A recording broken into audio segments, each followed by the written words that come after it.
Special meeting of the Kent Board of Selectmen to order, February 13th, 2019, 1 p.m. Kent Town Hall.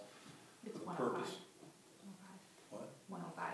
1:05 p.m. at Kent Town Hall, specifically for the purposes of discussing some departments that I will run through after we start the meeting off by saluting the flag. I pledge allegiance to the flag of the United States of America and to the republic for which it stands, one nation, under God, indivisible, with liberty and justice for all. Okay.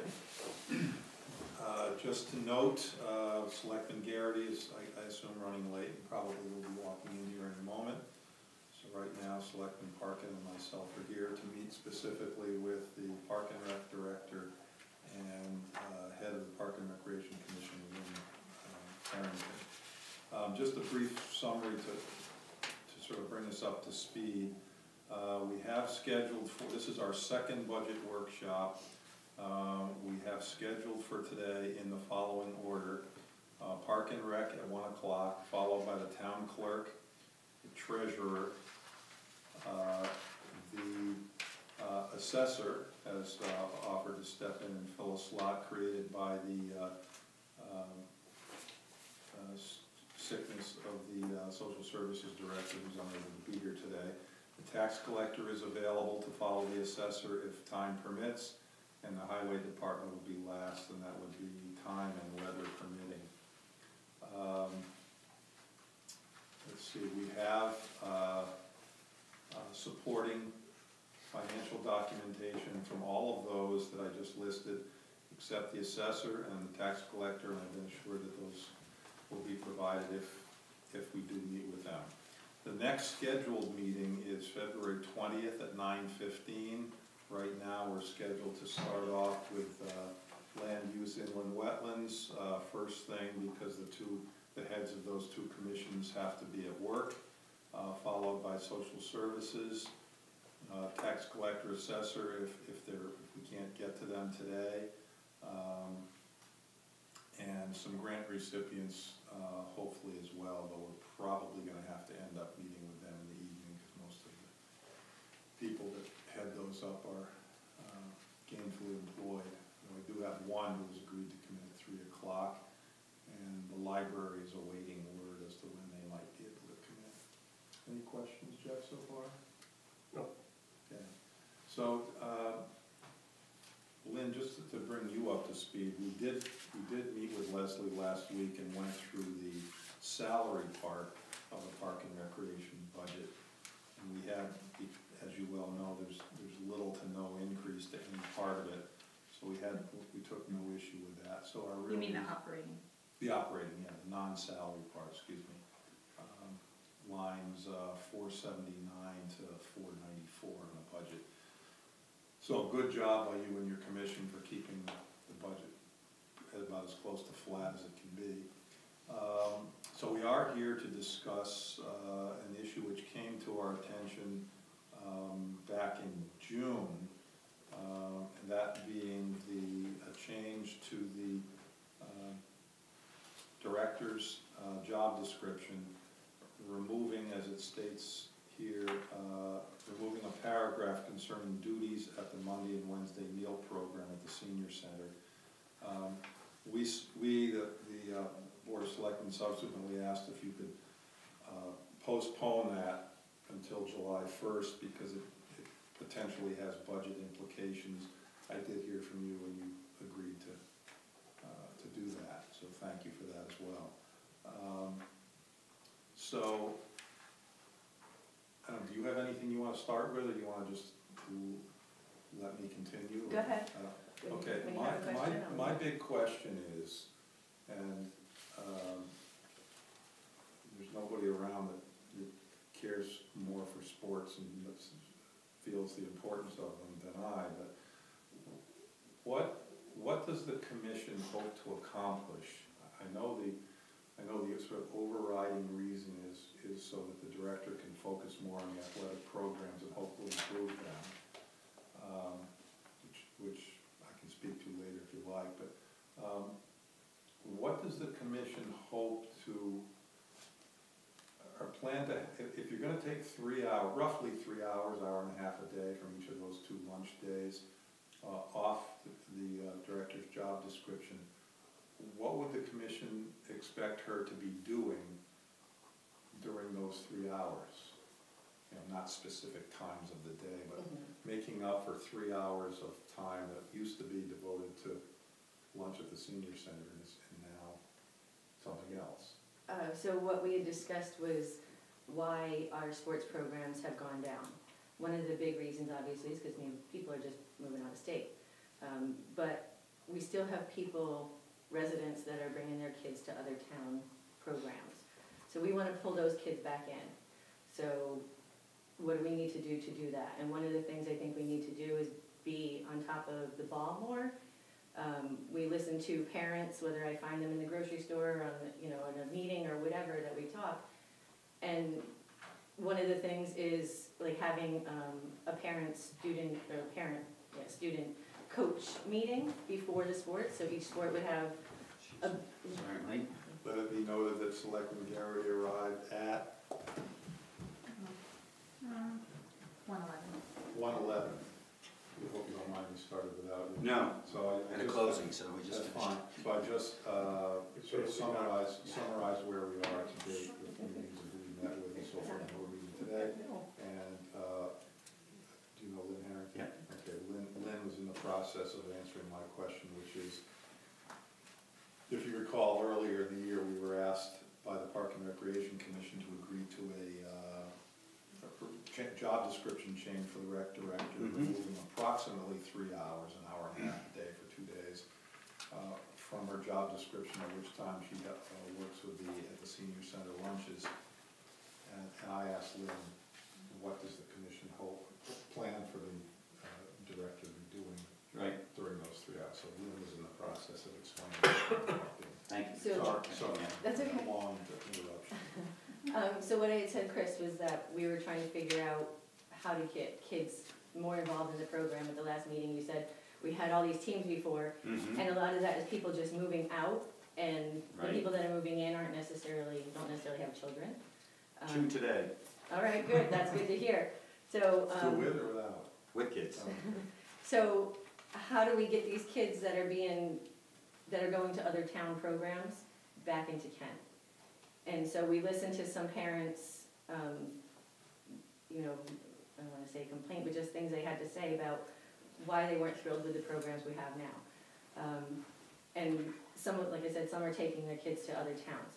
So one of the things we thought of was something that we haven't done is having team meetings before the sport starts. Everybody gets together. So that means that the coaches are all picked beforehand. That was one of the things that parents have said is that they get to it, especially with the younger instructional groups.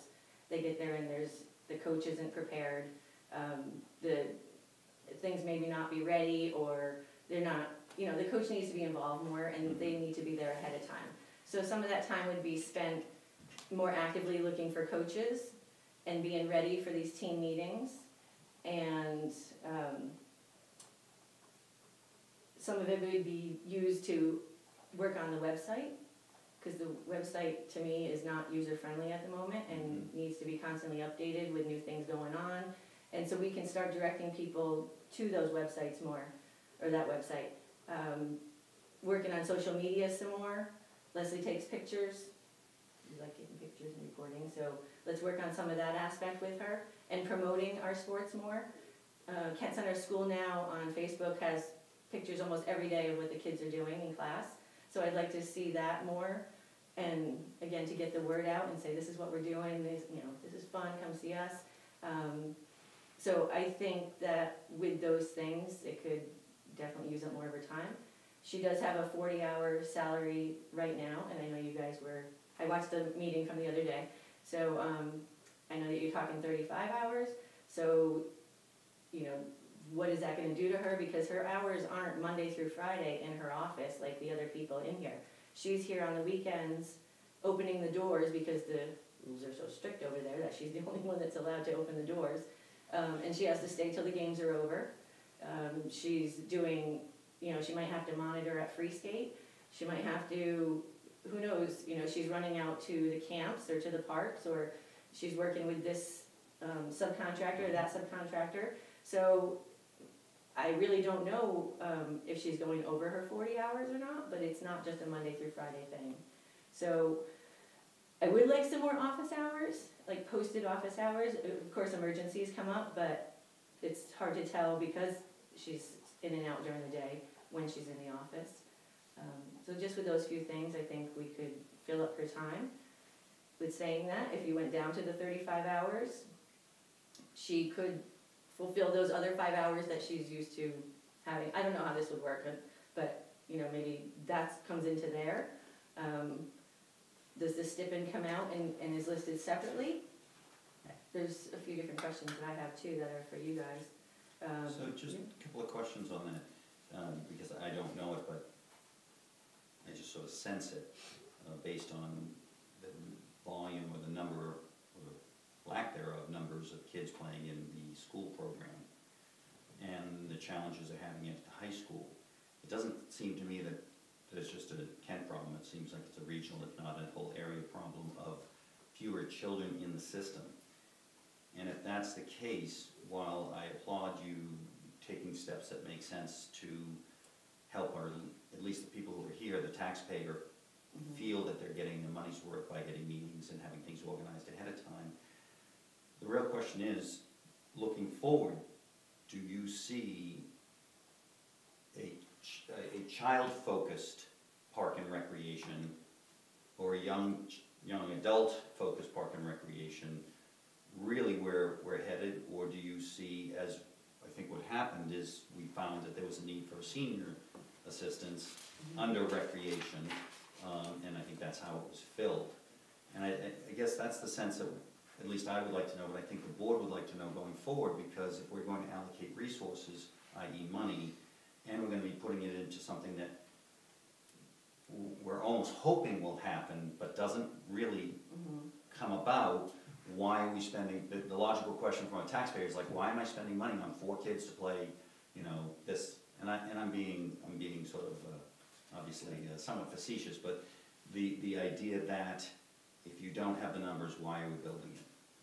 I think we have to give it a try to build it. Like I said, it's not all about the enrollment of the schools going down, which it does drastically in every school. I think we're talking about those people that are sending their kids to out-of-town programs, and we have those programs here.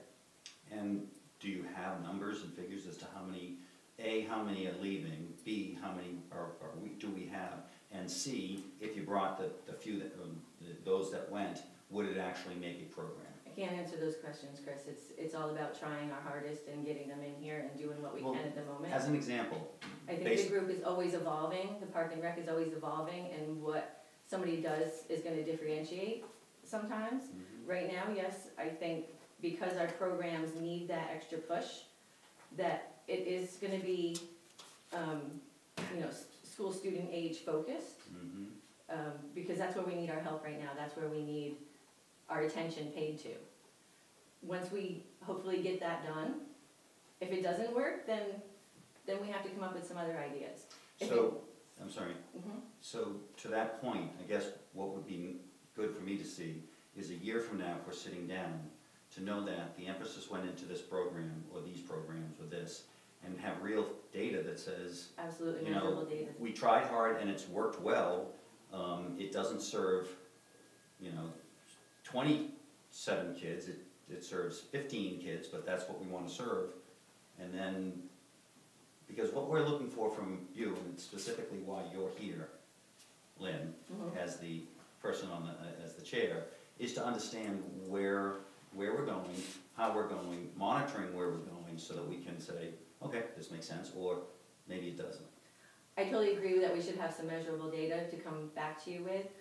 That's something I can discuss with the commission, and we can maybe set a few parameters that we want to see met, and then, you know, work on it that way, so that, again, we want to know that this is working, and if it's not working, we need to Adjust. Explore other avenues. You know, maybe at some point we have to work on paid coaches to get the right coaches in, because a lot of times you have parents, and while I'm completely was always ready to co-coach, I wasn't ready to be a coach, I wasn't a sports person. Mm-hmm. So we need people that really know their stuff. As you both know from being coaches, you know that instructional time is important for when they get older. The other thing that's going on is that the high school, as you probably know, is gonna be working on the middle school and trying to do some regional sports. I think you guys touched on that maybe. So with that aspect, it would be 7th and 8th graders doing that regional sport, and a lot of times right now the 7th and 8th grader teams need the 6th graders to help fill a team. So those 6th graders would now be coming back to Park and Rec because it would just be 7th and 8th grade for the regional sports program. So that could give us a few more players. You know, we've adjusted things. We added a competitive basketball team that's been doing really well. You know, we've been trying to do what we can, and we're still working towards that goal. But these are new goals that we're setting, so yeah, we will need time to see. So to that point, I think it's all, personally, I think that's all great. What I would like to see is, in Leslie's next report to the selectmen, those specific goals laid out for 2019 and see how they manifest when we're here next year. And that way we'll at least have a gauge. And it could be, oh, well, you know, lots more kids have moved to the town and this is what we're doing, or whatever it is, it'd be just really interesting to see how we can. And I would just add, I mean, I applaud the commission for trying to do something. And I don't want to sound like Debbie Downer or whatever they call it, but I just don't think the kids are there. I don't think that many kids are going out of town. I don't know how many, just like you don't know how many, so I'm not gonna even make a guess, but I don't think it's that many. That if they were to all return here, that suddenly we're gonna have enough kids for what we remember from the old days isn't gonna happen again. Right, we don't have. 4 Little League teams is never gonna happen again. A 10-team Little League is never gonna happen again because the other towns that played in that Little League as well, they barely have teams. Right. Sharon has none, from what I understand. We lost almost 30 kids this year, so Yeah. that's huge. Wow. From the school, From Kent Center. from the enrollment, yeah. And, you know, and some of those kids that are still there are doing other things. What those other things are, you know, I'm not really sure. Whether they're sports related or not, or year-round, focusing on one sport year-round, or, you know, you talk to people who don't know, no, they're all playing on their computer. Well, some are, but that's not the problem. That's not the overriding problem. Well, You know, again, I applaud you for making the effort, and I hope that something comes of it. But I'd really, and I wish something would come of it that would bring us halfway back to where we once were, but I just don't think the numbers are there. I was telling Joyce this morning, reading the paper, and this isn't Kent, but it's, I think, indicative of the area. Torrington High School, which has had championship girls basketball teams for years, has a total of 10 kids in the entire high school out for girls basketball. 10, varsity, JV, freshmen, 10, that's it. I don't know what they're doing, what's changed, but. Intramural basketball at the school has 4 full teams. So how are they able, you know? It's just after that's their school. school. It's just for fun, there's no pressure, it's be with all your friends. not on the bus. It's not riding a bus, it's not being academically eligible. It's not a Saturday game. There's no Saturday games, no travel, there's lots of reasons. And it doesn't cost a lot I comparatively. don't think it Ours costs doesn't anything. either. I mean, youth hockey can be very, very Yeah, expensive. no, our programs are very inexpensive. Yeah, they So are. to that point, you know, we all talk about sports because that's what we know and that's what we've been through. I would be very interested to see what recreation means beyond sports, for children specifically, and for other people. So we have Seniors. guitar and piano lessons going on. We have the martial arts program that is awesome. People are joining all the time. It's just gotten bigger and bigger, and it's brought us in more funds. We have, what else do we have going on? Doing that alone, I mean, but that alone, the martial arts success could be a reason why competitive athletic programs are down, because maybe kids are really into that, you know, could be fighting themselves. Yes, I don't I would never take that away though because of No. how successful it I is. would not suggest it. But again, if you guys, you know, you're both coaches, I don't know, Jeff, if you've done it, but if you have ideas, we'll be happy to take them out at the meeting. If I had ideas, You would have already done it, I know. I would have tried to do it here, but I also would be going around Northwest Connecticut because it's everywhere.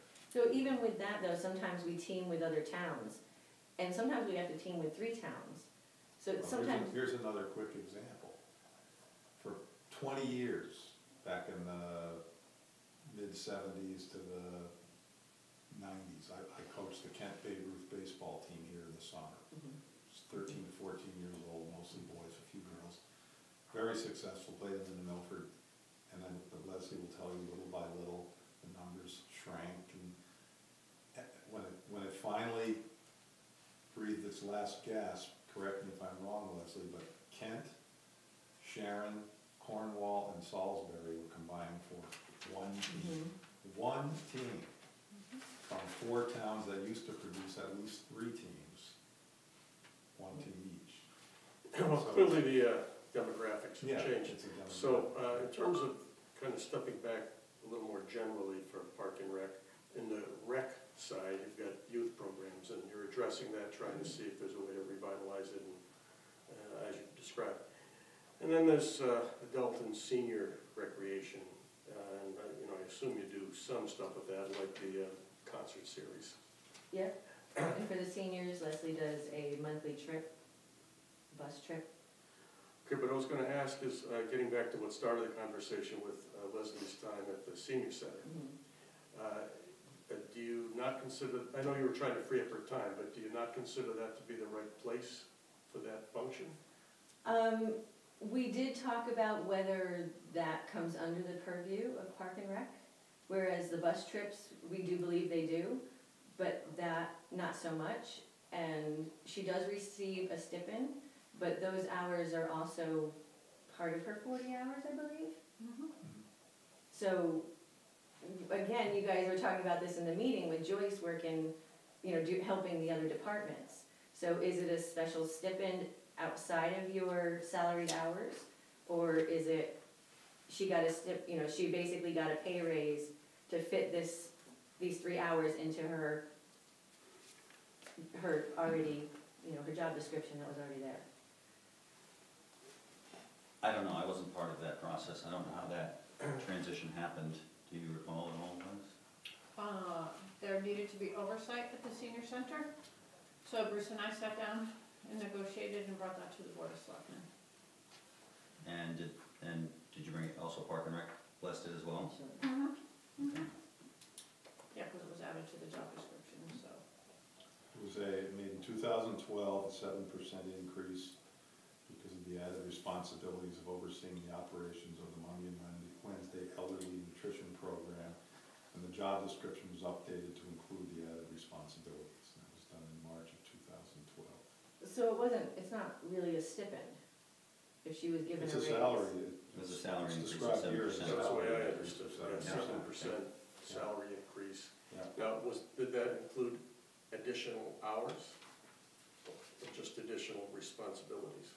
It doesn't, the motion doesn't specifically say a number of hours that would be spent doing it. So it's your understanding your hours were published as at 40 and it stayed at 40, just a 7% increase. You know, it may be on the periphery of what you consider Park and Rec, but I don't see that job function fitting anywhere else in Town Hall except as just another arbitrary part of maybe the Selectman's office. And I agree, and what I recall is, and this goes back to when I was chairman of Park and Rec, and maybe when Chris was chairman of Park, we as a commission were really struggling, even back then, I don't remember when back then was, but it was a while ago. We were struggling with what to do for seniors. We were basically doing nothing for seniors at the time, because we didn't know what seniors wanted. And Leslie, to her credit, over the course of a number of years, found things that seniors needed, wanted, would attend. Well, that's what it kind of seems like. It's not a perfect fit, but it's a better fit than anywhere else. And to the extent that senior programs can be formulated for the future, it seems like that's an opportunity for her to engage, or for the position. You know, we always talk about people, it's the position. For the position to engage with the seniors, and more engagement, the more something might come up that they'd be interested in. So I see a negative to how it's performed if we put it into some other department.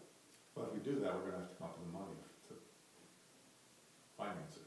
It doesn't fit in. Who any other ran it department. beforehand, do you know? It was run by volunteers beforehand. Okay, well, it's very typical. And the volunteers were starting to age. Yep.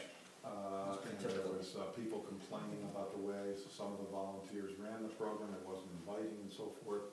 And so we decided something needed to change, and so Leslie stepped in. She tread very lightly and didn't immediately throw the volunteers out the window. The volunteers continued to work there, but there was some oversight.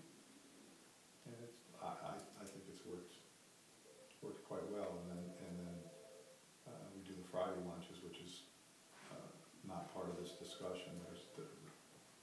We sort of run those together. So I guess to round this up, the initial thought from the commission was that by relieving that job function, that there'd be more time available. So it's sort of in conflict, because we don't, at least I don't see any other place for that job function to make any sense. I mean, it could arbitrarily be put anywhere and deal with it, but it seems to be some overlap, you know, some fit with Park and Rec. But I don't think that should end up then being the justification for why other programs are being sacrificed. So, do you think there's a way to get it to stay in Park and Rec operation? I obviously can't make that decision, but I can take it back to the commission and Yeah, it discuss was it with really them. a rhetorical question Yeah. to kind of discuss. And Jeff, I know you have started attending commission, would you be willing to make that same statement? Oh, absolutely. Yeah. And they're probably listening right now. Well, probably not, but. Later. And I would, as would I, be willing to come at any time to discuss this, not to tell them what they have to do, but just to express my thoughts. Yeah, I'd be more than happy to do that. Okay. And maybe a direction is, if indeed it was a volunteer base, it just sort of melted away because of age, maybe the goal would be to transition back to a volunteer base. And if you saw that, maybe that would be something you could say, hey, look, we want to phase out of this, but we want to institute a program whereby we still provide something, but it's more of a she checks in once a month kind of thing versus a daily or having to be there. And there are still quite a few volunteers working in the program, Leslie, correct? Correct, yeah. And we've also, on special occasions and some random occasions, have developed a nice partnership with the student council at Kent Center School. They walk over and come and have lunch with the seniors, do programs with the seniors, play games. They did Christmas ornaments at Christmas time, so that's developed into a nice connection there as well. So it kind of brings those two generations together.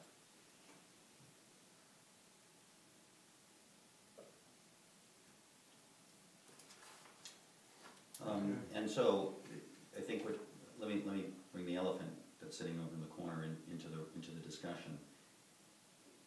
If indeed, so we plugged this hole by having Leslie fill it, and we paid for that. If we unplug her, do we unpay her? That's the question. And not to unpay her, but to realize the fact that that operation costs a certain amount of money. We filled it by utilizing what Jeff deemed, and I think aptly put, a proper place for it to be done. How do we pay for it then next, if indeed Park and Rec's just going to pull the plug on it? And again, you're dealing with something that probably you didn't even decide, or everyone on your board, and maybe one person's left. Same thing here. You weren't around when this was done, were you? Nor was I. So we're left with the same, issues that someone else did. At the time, it made sense. Mm-hmm. So I think you guys have to actually have a hard thought process as to, how do we unwind this? How do we make sure that this works well? And question really look hard, is it really appropriate to have it under your purview? We already took it out of the job description, but I don't think that's been approved by the board yet.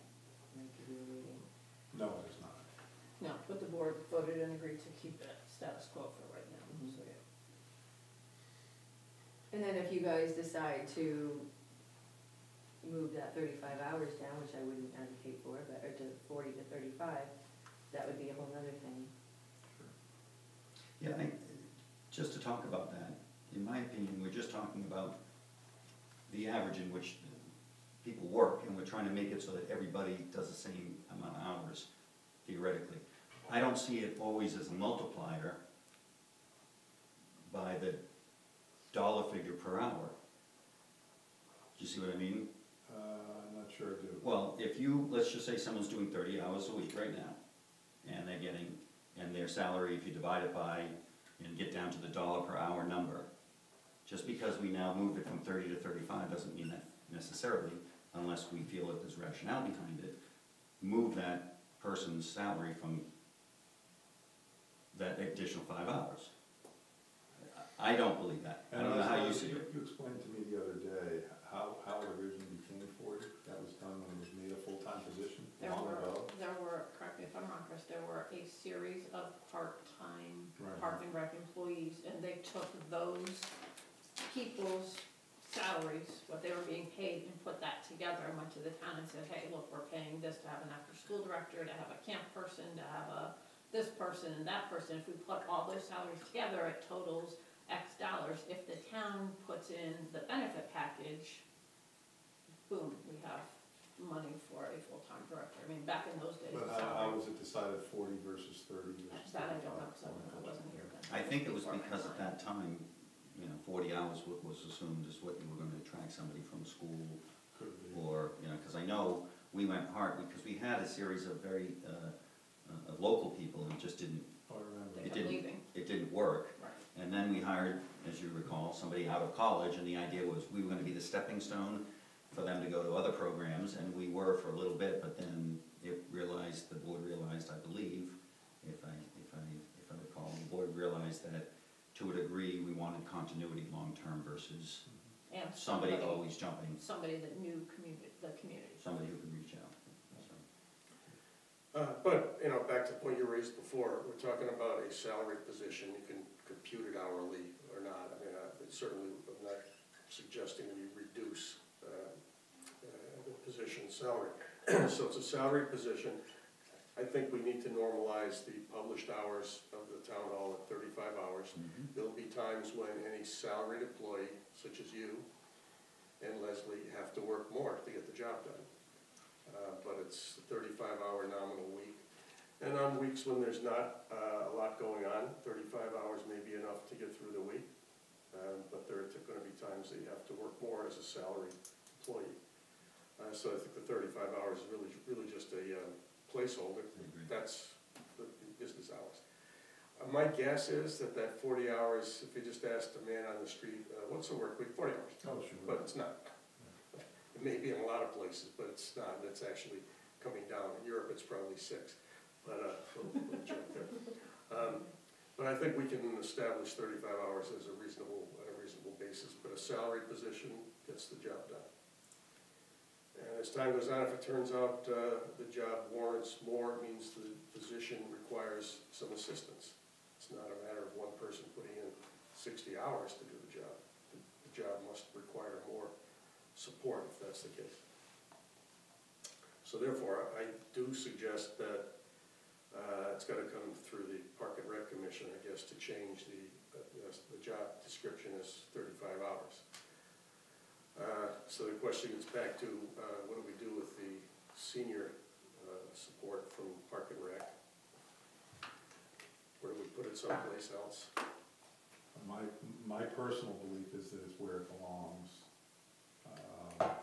And I, perhaps, given some time, Lynn and or the commission can find some of the information that you were referring to about what the benefits might be.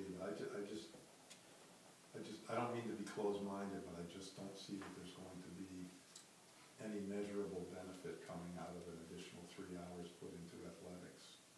And this is Mr. Athletic saying this, so I just don't see it. I don't see it happening. Does Leslie manage the website, the Park and Rec portion of it? You're like a web person, you put stuff on?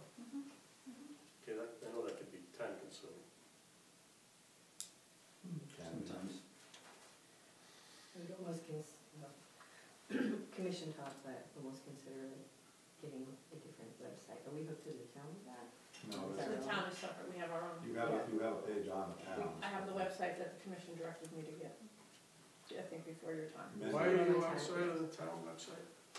They're on the Because, town website, but they have, We have our own. they have a separate so we can, website. I can go on there 10 times in one day and update where the town, you have to put the request in, and it takes time or whatever. It's basically, it's league athletics, it facilitates our sports programs, so the coaches have passwords, they can go on and send an email very easily to the team. So like this morning, Is that linked to the town website? I think the town, our link is on the town website to come to our, yeah. So if I went to the town website, and I wanted more park and rec information, I can get it from there.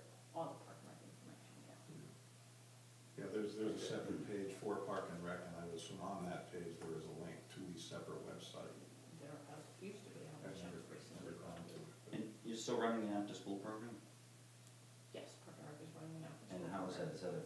It's a fee-based program, Mhm. and so the fees go to pay whom? We have a director Okay, and counselor. you have a director and a counselor. Mm-hmm. So, I'm the backup. okay, and in that after-school program, what is done, as an example? Sure. So the children do homework, those who have homework when they first get there. Yeah. There are games and, that they can play. They have snack.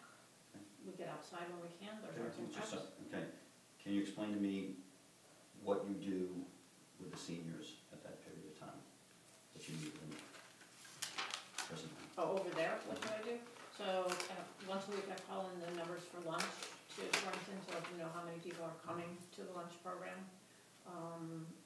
Then, once a month, I remit the attendance sheet, so the volunteer that's there checks the people in when they come to lunch, and there's a sheet for the whole month, so you have to total up the numbers, remit that. The volunteer collects the money, I take the money, I'm sorry, money from what? the people that come to lunch pay. Yeah, pay yeah, to go to got lunch, Yep, so there's money remittance, and then once a month I remit that money, total it up, make sure it totals what's been, Right. and send that off.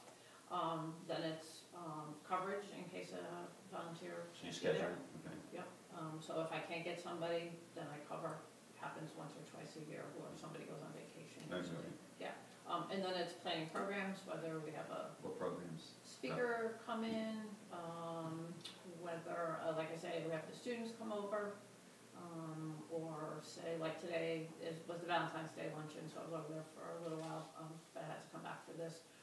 So sometimes we might do an arts and crafts project. Okay, so let me Things just like stop that. you for a Yeah. sec, if I may. Yeah. I see a real correlation between the two. Doesn't matter who they are. I see two different groups being served by this town, somewhat on a fee basis on one, somewhat not on a fee basis on the other. So I think, personally, I think Park and Recreation needs to take a real hard look. You may have decided that, yeah, this really isn't in our bailiwick, but I think the three of us can't find another place for it. It's basically the same thing. You're taking a group of people and you are providing a service for them, whether it's arts and crafts, whether it's homework, whether it's this, whether it's that, there's snacks, there's food. Maybe you go to a fee-based program. I don't know if you can do that with the seniors, but maybe there's a slight fee on top of that so that you pay a person who's the, and then Leslie's able to step out, and then it's still under your umbrella. But I would encourage, if we're gonna leave this budget line the same, and our ideal would be to have Park and Recreation still run it, I would encourage the board to really look hard at that to say, is there a way we can extricate ourselves out somewhat by running it as a fee-based program, or volunteer-based program, or some other means? Because recreation is recreation, and we get so hung up on sports, and sports is not even in the name, park and recreation. It's the parks themselves and some sort of recreation. So I would encourage you, what I would like to see is, if we're gonna hold this budget line here, that you go and talk in the interim before we actually ratify the budget. Yeah. You talk to the board, explain to them our sentiments and feelings, along with the goal setting that we think about, and maybe in a rethink, it might be, hey, yeah, we could do this, this, and this. and then come back to us, and hopefully we won't have to monkey with this. Does that make sense? I would agree. When's the next Park and Rec meeting? 2 weeks. Which is. So we could wrap this up. I will say though, Lynn, I do agree with your opening statement about the need for preseason coach-parent meetings. That should be a mandatory. But I think that's what we were thinking, you know, when we went through the job description and realizing that we are gonna load some more things onto her by, you know, requiring these meetings and whatever else, and making sure that coaches that are lined up ahead of time and ready for these meetings, so, you know, way before.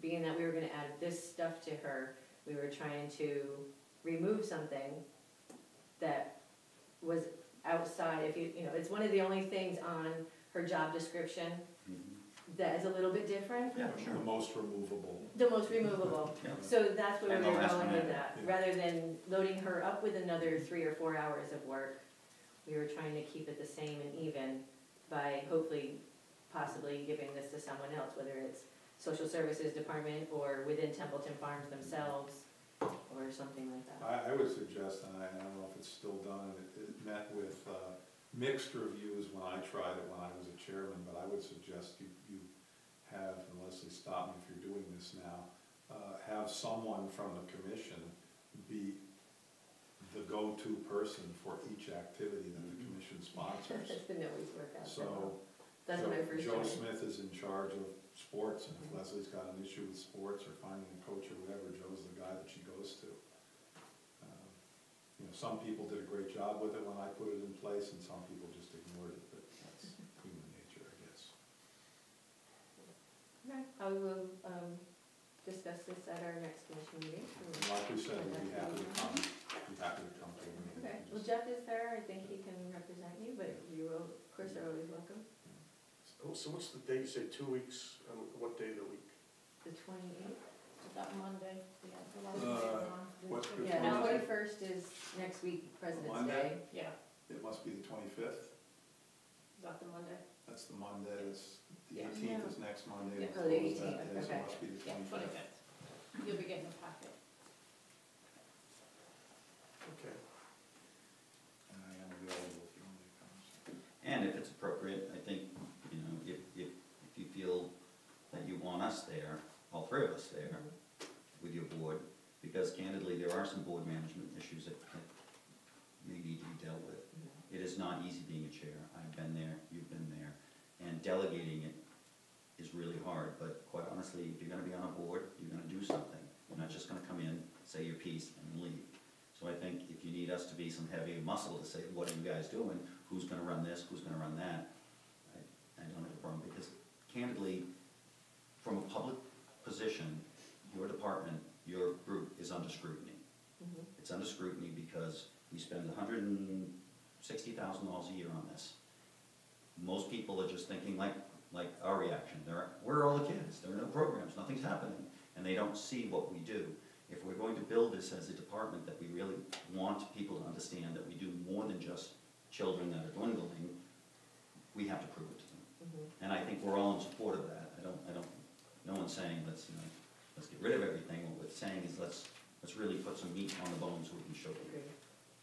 And in fairness to the commission, Chris, there are four members new that were not on the commission table when this decision originally was made, so. And there'll be 4 more next year, or 10 years We from hope now. not, we hope 10 some of years them from are gonna now, 10 stay, years but- from now. Hopefully there'll be the same chair for a few years. Yeah, yeah. But if you set it up well enough, people can slot in very easily. So, but thank you for your work. Thank you. Okay. Thank you, ladies. Thank you.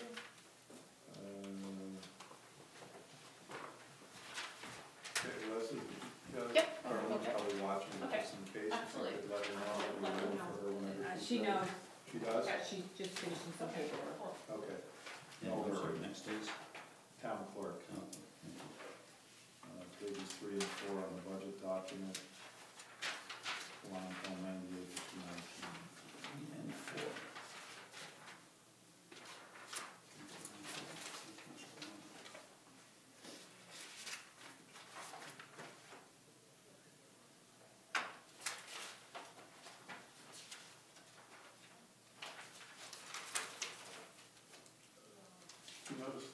slowdown in the cars by your house with the sign? Unbelievable. Really? Unbelievable.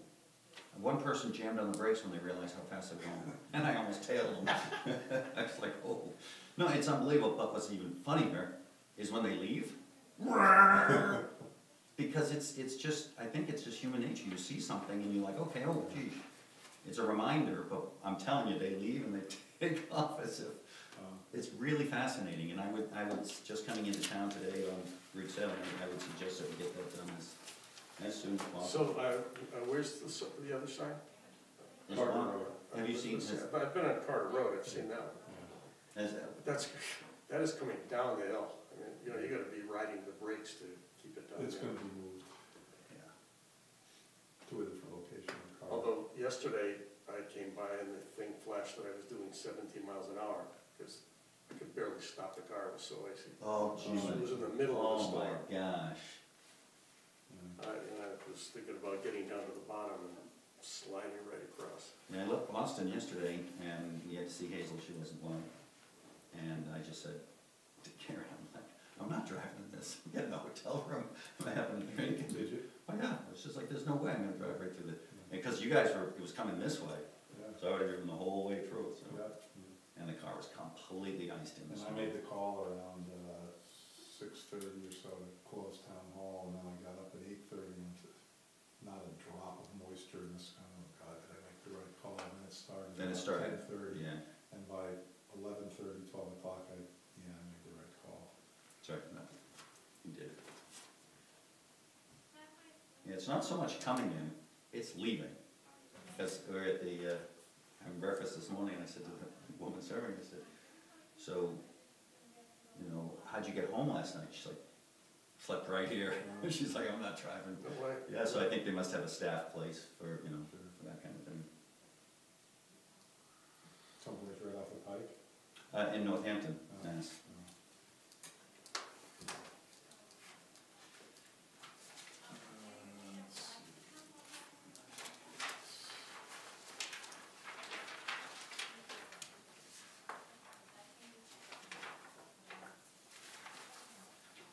Chris, just to review, before you came in, I did go over future.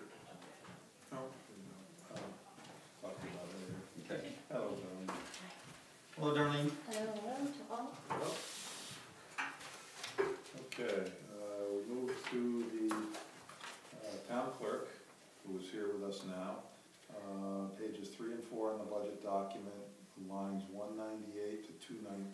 We do have the budget worksheet provided by the town clerk to the treasurer, all provided by the treasurer last week. I need to put forward a correction Okay. for line 402. That should be 12,000, not 11,000.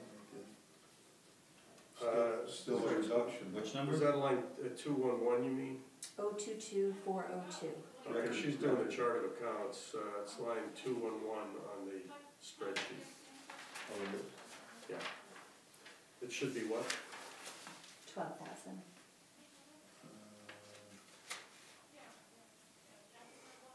Yes, line 211, but it's 402, she said.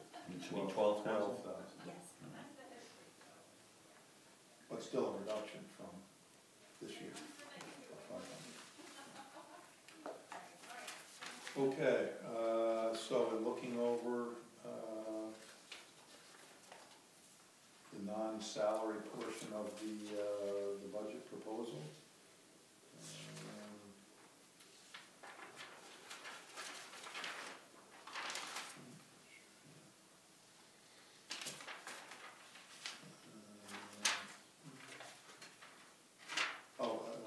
Save the comment from me.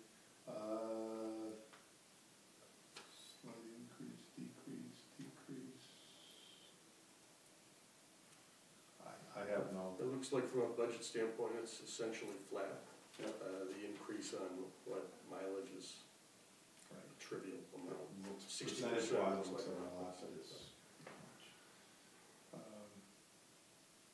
I was gonna say, well, first let me ask, are we doing, you wanna comment upon the non-salary part of your budget? I think it speaks for itself, but be happy to. Okay, It is worth noting that Darlene did point out to me last week that she submitted hers, and you can see it on the worksheet, submitted the salary portion of her budget without any information. So the information that is put in there at the top of page 4, lines, it was starting with page before, I guess, was put in by Barbara. So she just wanted to make that clear. You can see it in her submission.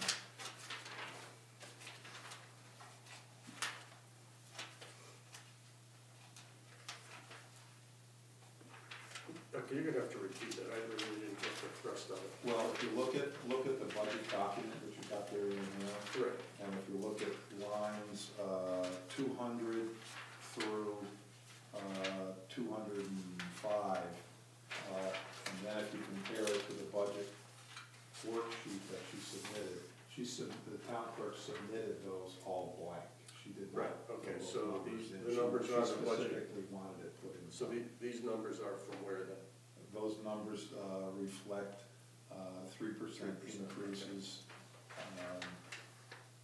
across the board, as is reflected throughout this budget, and reflects a previously agreed upon increase for your assistant. Correct? So that's why the assistant line is higher than 3%. Mhm. Because we increased that Yep. a number of months ago.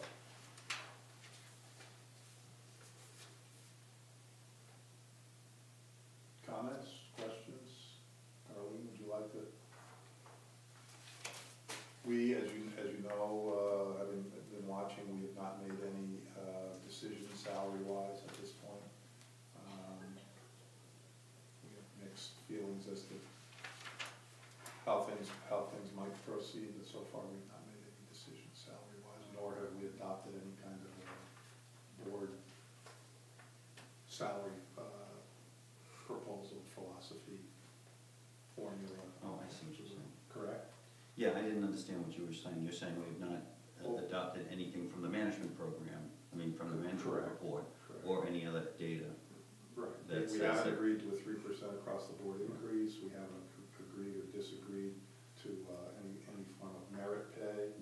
We've expressed opinions for sure, but we have not adopted anything or agreed to anything.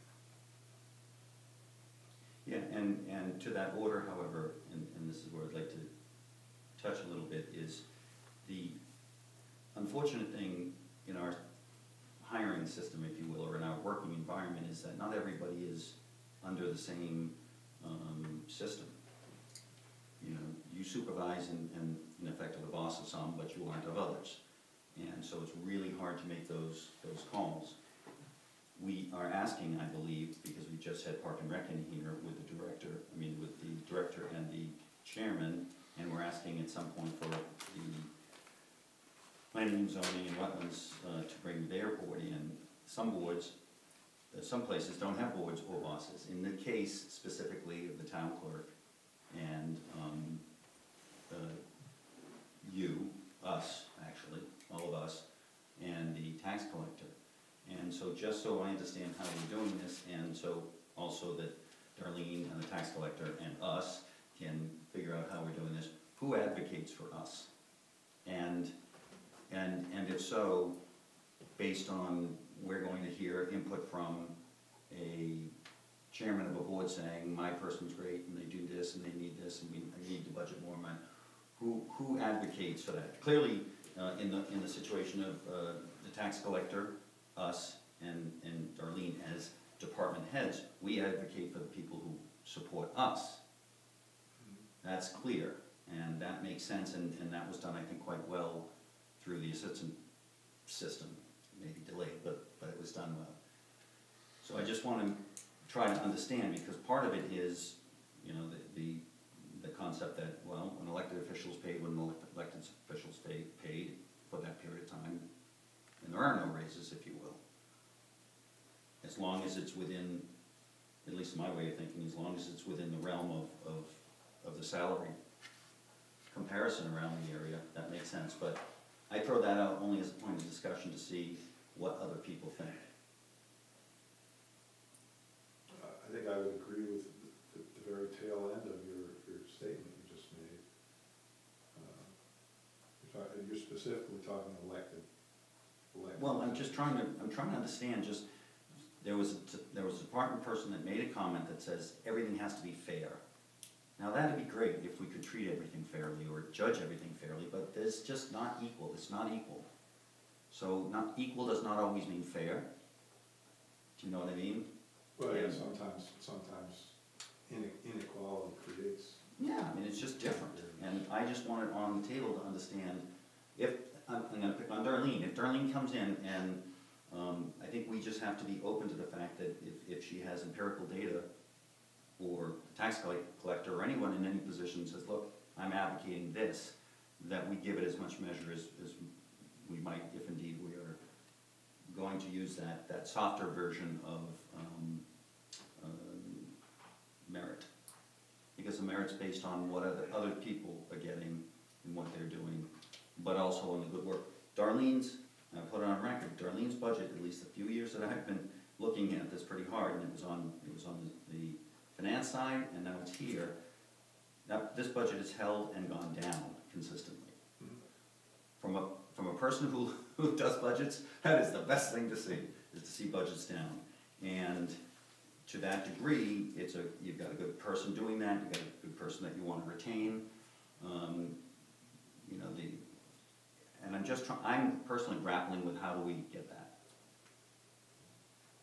I'm not sure what you're driving, how we get what. Well, let's engage Darlene here, Mhm. instead of being so philosophical.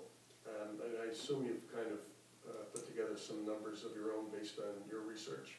Can you disclose those? Well, Sure.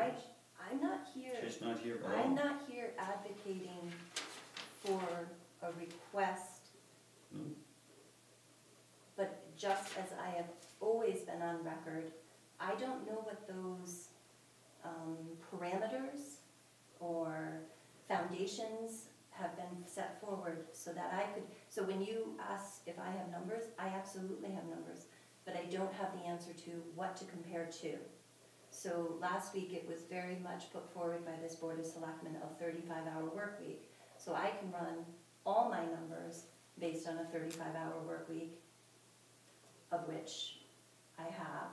But I don't know that that's even being, I just heard a meeting that just took place just now, and that was part of the discussion, but I didn't hear anything that actually said that's the end all. So Jeff, as far as if I have numbers, yes I do, but I'm not here advocating for a salary increase, but I also, the only person that can be here Mhm. to protect myself is me.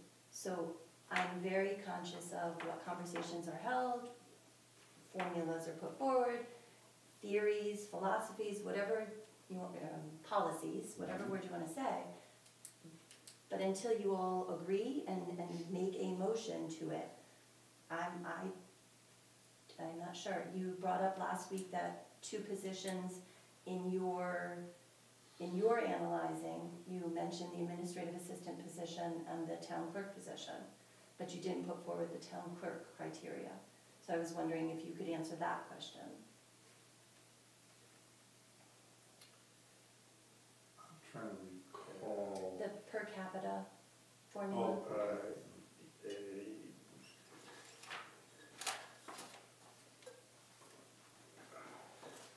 My analysis at that point indicated that the town clerk position was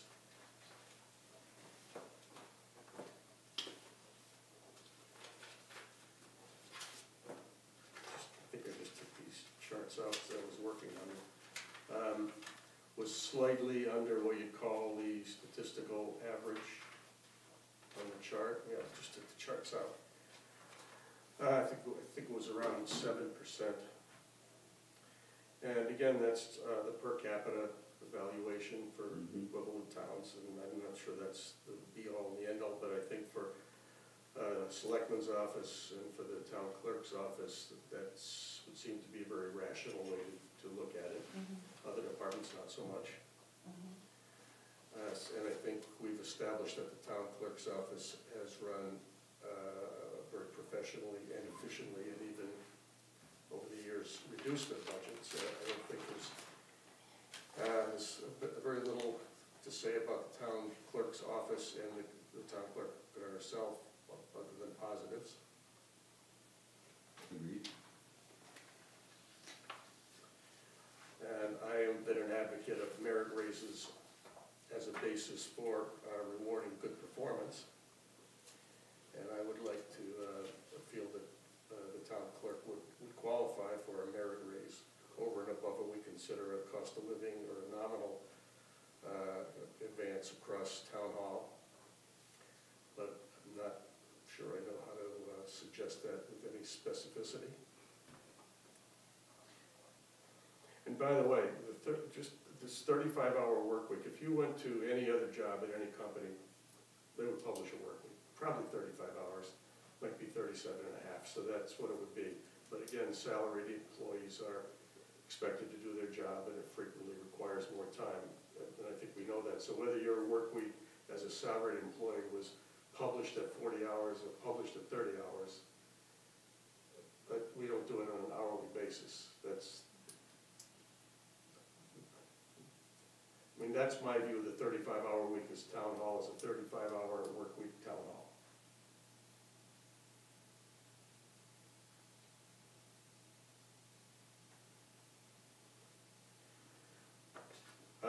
As opposed to just divide that out and figure out what your hourly pay is. And I objected to that all along, and I think that's what the management review focused on unrealistically, but for salaried positions, I don't think that makes any sense. So Yes, let's to some degree, you're starting to convince me, but to some degree I disagree in that it was just the only way, because that's the way I did it as well, when I did it before the management review. It was just the only way that I could find to compare apples. No, it's not the only way. It's the way you chose to look at it. I looked at it a different way. So how are we going to approach this then? We've got ourselves in a little bit of a conundrum. We're not going to take a straight percentage across the board increase to everybody. Well, we haven't decided that yet. Okay, We haven't so we may decide to do that. We are. So, I began these proceedings last meeting to say these were information gathering sessions, and that's what we've been doing. Darlene makes the valid point, which she did to me last week when she was explaining why she had left the salary part of her budget worksheet blank, is that we haven't expressed any, Tools. we used a whole bunch of words, parameters, policy, that we haven't. oh, that's true. That was a perfectly acceptable way to go, and throwing a 3% in, as Barbara's done in the past, perfectly acceptable to move forward. So we have moved forward, and we're here. Right. Right.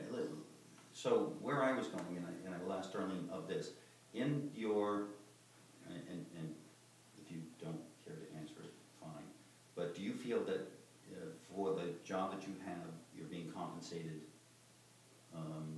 within the spectrum of your town clerk world, the industry, I guess?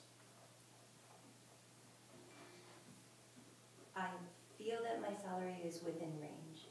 I feel that there's room to move to the high end of that range based on whether it's, again, if it's taboo to say this, the management review, or whether you look at those towns that are adjusted, identified within the COG, or if, now again, if you utilize support by this per capita, I feel that yes, ultimately, I would be wrong in saying, I feel that my salary is definitely within range, but yes, there is room for observation based on where that is in the range. Okay, thank you.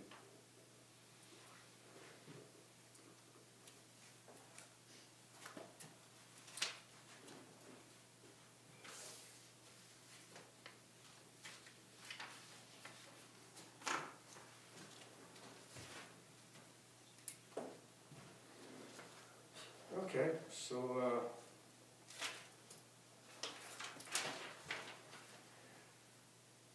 So the only changes that I see is one we've already talked about and discussed and moved on, which was the assistants, correct? Mhm. So all the other numbers fall because of that. There's a reduction in one line and a slight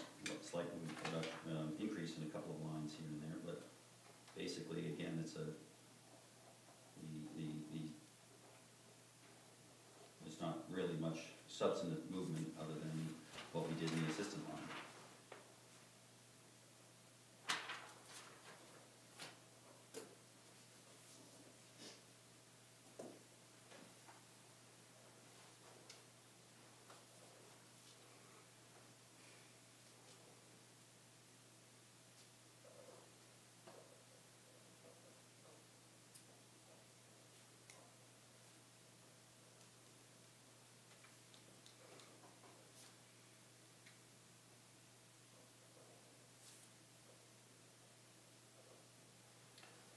Okay, so the only thing, I guess, for us to discuss at some point, although we're agreed we're not taking specific actions today, is to determine the potential for a merit raise over and above whatever COLA we might decide. Right, and that point that you refer to is approaching rapidly, which would be either a meeting to be scheduled or at the next scheduled one, which would be February 20th. Yeah, see, I vacillate because I see the town clerk's position or the tax collector's position very easily. I want to know what are the 2 or 3 towns that we around, make sure that we are compensating them well, and there is a reinforcement, whether you like it or not, there is a reinforcement by the electorate over time that says, yes, we think this person's doing a good job. On the back end, we're seeing budgets and we're seeing production in a manner that makes sense, and if we're seeing positive production, as I said, with year over year budgets being flat or going down or pretty close to flat, I would then advocate, whether you call it a high, mid, low, I would advocate that we push our person to a strong position as possible in terms of compensation vis-a-vis our competitors. And that's my mindset, especially with the electorate, because I don't feel that we're not really in position to make any merit decisions other than the electorate likes them and keeps filling them in the same position, and they're doing a good job on their budget lines. What else do we want? What else do we need from those positions? It's different when you're talking about somebody who, has goals that are outside the bounds of statutory components, like a tax collector or a town clerk. There are people who can come down hard on those people if they don't do it, and it's not us. There's a whole other world out there. So I find merit that way more in the numbers and in these 2 numbers. What I'm competing against and what I'm getting is a product. Well, you just talked about a method of coming to a judgment, and you have established what you think is an appropriate way to look at it. I think that's sound, but it's not. But I wouldn't across the board, I can't categorically say that's the same for a position that's held as a hired person. Do you see what I mean? Well, no one said it's the exact same criteria apply to different positions. No, but I've heard from, at least I heard in one situation that everybody needs to know what, so it can be fair and it can be equal. And I'm trying to adjust, I've grappled with that, because I'm coming to the conclusion that it doesn't always have to be equal. Fair, yes, equal. So what I'm saying is, and that's why I asked Darlene the question, I think we should take a hard look to see, are we compensating specifically the town clerk, not just Darlene, but the town clerk, within the higher band of this price grouping of towns that we compare to, and on the face of it, what we're getting as a product with respect to budget. That's how I think that's the only way we can do it. I agree with that as a point of evaluation.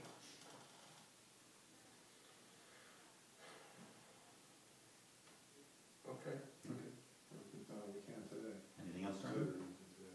That's it. Thank you. Thank you. Thanks. Thank you. Would you mind, Darlene, asking Barbara to come down when she's ready?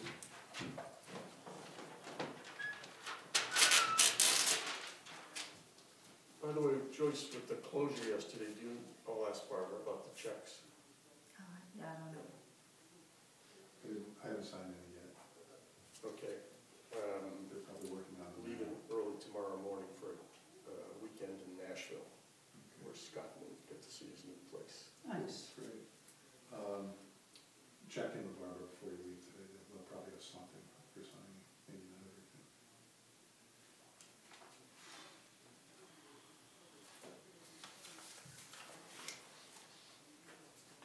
What page we got? For the treasurer, we're on page 2, Yeah. lines 109 to 124. Okay, thank you.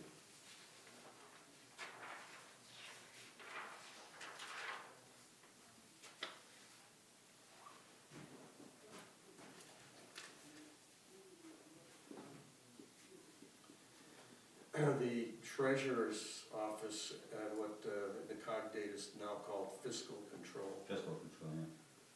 I mean, it's just, Oh, it's impossible. That was a hard one to do. That's just She told me it would be. Brutal. I mean, some of it's privately contracted out. It's all, one's a big something or other. So it's, Hey, Barbara. Hey, Barbara? I'm gonna sit over here because she's smart. There you go. I hope we can hear you. Don't screech. Okay, Barbara, yeah, I'm sure you've been watching these proceedings. I have not, I am busy. Oh, yeah, well, maybe not today. Well, maybe not today, but in the past one, I think you were. There's the world journals. The only one I watched was when I was waiting for the Board of Finance meeting, Oh, and I had an hour, so I turned it on to all right, well, watch. just That's to it. quickly recap, we're, as we always do, going through all department, speaking with department heads, sometimes including a supervisor if they answer to one. We made the point at the very beginning, just gathering information. We have made no decisions whatsoever during these proceedings, both last week or so far today.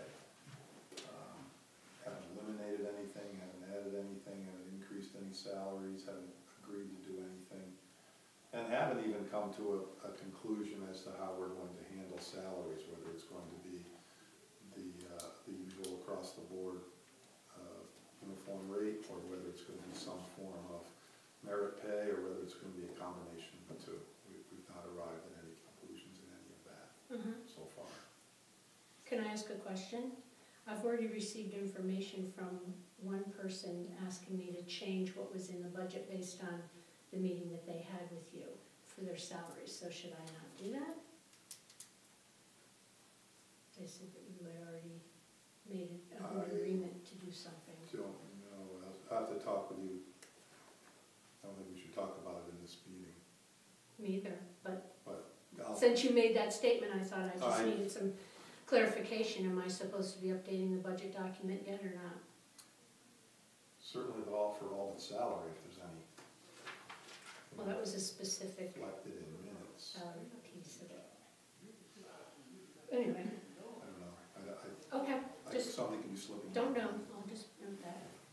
Now, on your budget worksheet that you submitted, Yep. what you've been doing so far is just running through the non-salary items. And a note on yours, you have supplies increased by 300. Yep. You have an explanation that's a request for additional funds to purchase necessary office supplies. More of the same, just you're gonna need more, or stuff you don't have, or? Well, we're running out, like right now, for the grants that I keep notebooks on, there are no notebooks that are usable in the cupboard for me, so So maybe you. I'm using my supply line every year right out to the end of it, and if I need something that's not normally in my supply chain, I'm gonna have to get a few more things. Plus, I mean, I have to do some additional recording for the fixed asset software and keep a couple of different logs on that, so Okay. it's just for additional odds Okay, and ends. the next postage, $200 increase. Postage went up from 50 Postage cents to cost has increased. 55 cents per each first class. Okay. And, oh boy, a $20 increase in mileage. Well, the mileage rate went up too. And then the other two lines have remained flat, so I personally don't have any issues with anything So moving up to lines 101, 102, and 998, mainly 101 and 102. 10, let's start with 102, your clerk. You have an increase penciled in of roughly 2 hours a week. 2 hours a week, and the explanation reads, request to increase my clerk's hours by 2 hours a week. Many new reporting requirements have been imposed by different departments of our state government. I rely on my clerk to do more work, so I have the necessary time to meet the additional workload and deadlines. Always have to be cognizant of the possibility, since your clerk works 2 different jobs, of hours in combination. Not an issue. That's nothing I can address, I mean, that's not, Well, you can. how many hours does said clerk work in the town clerk's office? it varies, I think it's 14, And you're proposing to increase from 10 to from 8 to 10. 8 to 10. So 10, so it should be still below the 30-hour. Well, 10 and 14 is 24. Well, thank you. Some sharp math skills. I think you could have done that yourself. I think I did, which is why we sort of. Okay, and then so moving to your salary line, that shows an increase of a little over $5,000. Requesting that compensation reflect the recommendation of the management survey. Been with the town for 10 years, never had a bad review by any auditor. Additionally, to my knowledge, have never had any member of the public complain about me or my office or my performance. I'm proficient, efficient, and independent, and work as many hours as necessary to provide the level of service that is exceptional. Also, there have been many new reporting requirements imposed on me by different departments of our state government. My salary is based upon a 16-hour work week. However, through time tracking, I average 5 to 6 hours a month over that, which equates to 70 plus or minus hours per year. At my current rate of pay, that equates to $2,600 plus or minus. I'm not sure I understand that last sentence. Where does the 2,600 come from? If I take the 5 to 6 hours a month, Which equals multiply it times 12, it's 72 hours a year, times my current rate that I'm being paid, I'm giving back to the town about $2,600 a year, which I am saying I should be getting paid for that. What happens if you didn't do those hours, Barbara? The work wouldn't get done. You wouldn't get the audit. When you get the audit, it'd go on extension, and everything would just be backlogged. But some things I don't have a choice on. There's OPM deadlines, and in addition to working with the fiscal year, payroll and a lot of the state reporting things have to happen on a calendar year basis. So I've got to always be merging those 2 calendars together to make sure that I hit all the deadlines I'm supposed to hit. In the past 10 years, has the job, more difficult isn't the right word, become more difficult and or Yes. involved? Is there more to do? Yes, and I'm not sure, the last time the auditor came here, I don't know if she spoke to your board or if she just went right to the Board of Finance, but she talked openly about how many more reporting requirements that are coming down from the state, from GASB, which is the governing board that governs audits, and how more responsibility is being put on auditors and more responsibility is being put on town departments So these for are these reporting requirements. a cluster, would you agree, a cluster of some more unfunded state mandates? Some of them are just these GASB requirements. If you look at what our financial statements looked like 10 years ago, they were this big. Now they're this big. It's just, they decide, oh, we want to elicit this new pronouncement because we think it'll make everything more transparent, so this is what you have to do now, instead of what you used to do. Is it collecting new data, or is it just managing the data that we already have collected? It's a little bit of both. Because it seems to me, I don't know how much more they can want unless you have to go out independently and get more information. Well, here's an example. There's a thing called the single state audit, which I have to take all the grants that we've received from the state of Connecticut, including even when we get paid for a police ticket, because we get a portion of every ticket that's written in our town. And I have to reconcile what I have in my data set to a list that comes down from the state. That's called the single state audit. This year, OPM has decided that they don't want to have to look at the single state audit, or maybe I shouldn't say that. I don't know how they decided it. But in addition now to the single state audit reconciliation that I have to do a separate reconciliation that just pulls out the grants that come from one department of the state of Connecticut and do a whole nother schedule for that and send it in. So it's the same data, but they have different ways of collecting it now, and they're asking for more and more reconciliations just. And what do they do with this? Oh, I don't know. That's what I mean, Crazy. well, there is a document that's online, I think I've shared it with you in the past, the municipal fiscal indicators, and that comes out every year. And that has a lot of statistical information where it's comparing all the towns in Connecticut to all the other towns in Connecticut, trying to show apples to apples is what they're trying to do. So some of it gets used in there. But anyway. Sometimes it just seems like example. they're creating more. So, Yeah, I so, know. just so I understand, what you're saying is that the 5 to 6 hours have been consuming you with those new changes. Oh, absolutely. And so on top of that, you want 2 more hours in your office, in effect, because you anticipate even more? Yes. Is the same effect taking place in, what's the other town you work for? Cornwall. Yes. So is the same issue happening there, same Yes. issue reporting? Yes. Are you requesting more time there as well? I don't think that's fair to discuss that here, do you? Well, I mean, if this sounds like it's a general problem, it sounds like all the towns are Well, going to. she's already full-time in Cornwall. Oh, okay.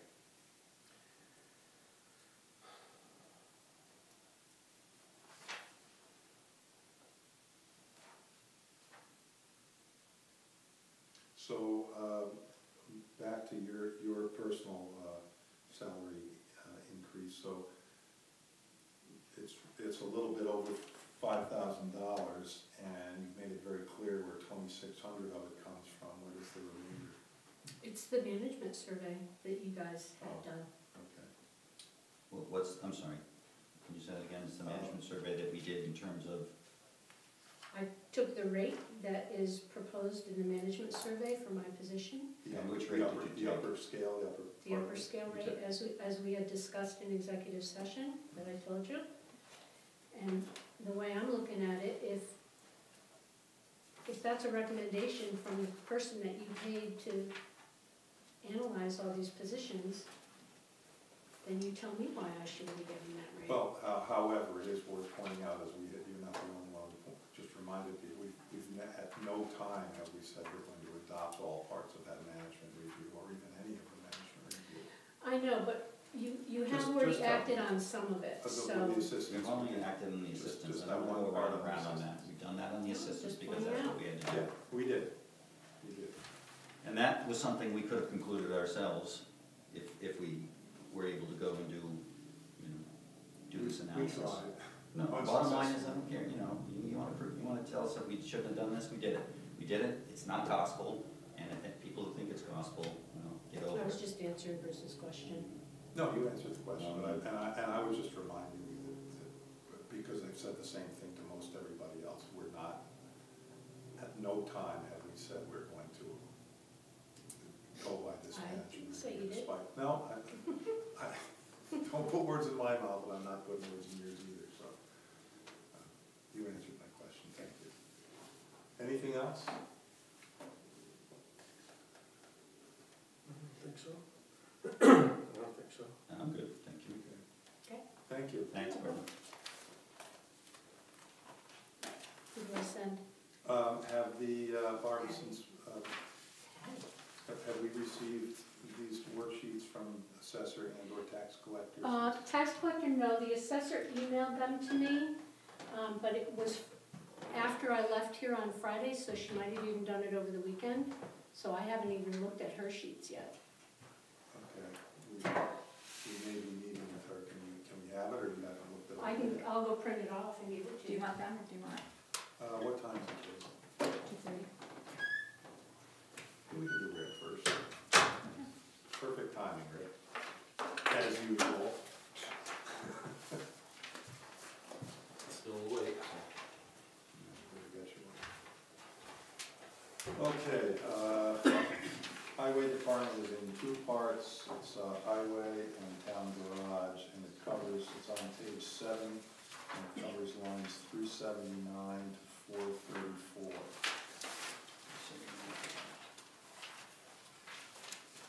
379 to 389 is the town garage, and you'll note that the budget there is absolutely flat.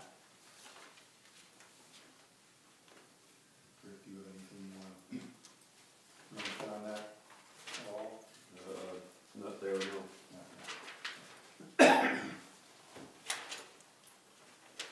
Any comments? Not big, sorry. Okay.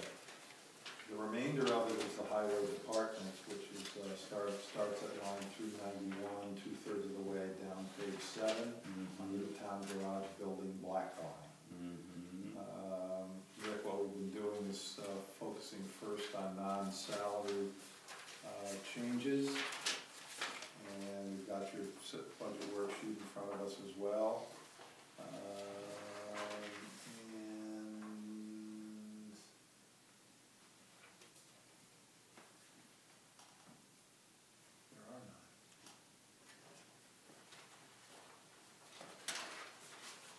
One thing did come up since I've done the budgets was Okay, which line? the card reader for the fuel system. I can't get the cards for it anymore. I got one quote on replacing it, it was for $12,200. What line does that fall under? Equipment fuel. Equipment. 604.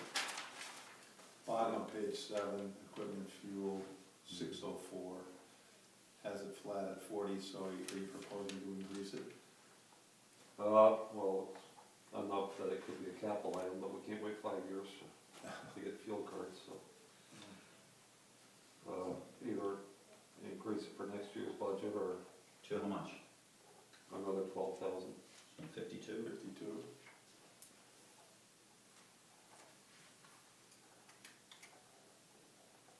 The only other possibility was if there was we ended up with a surplus this year.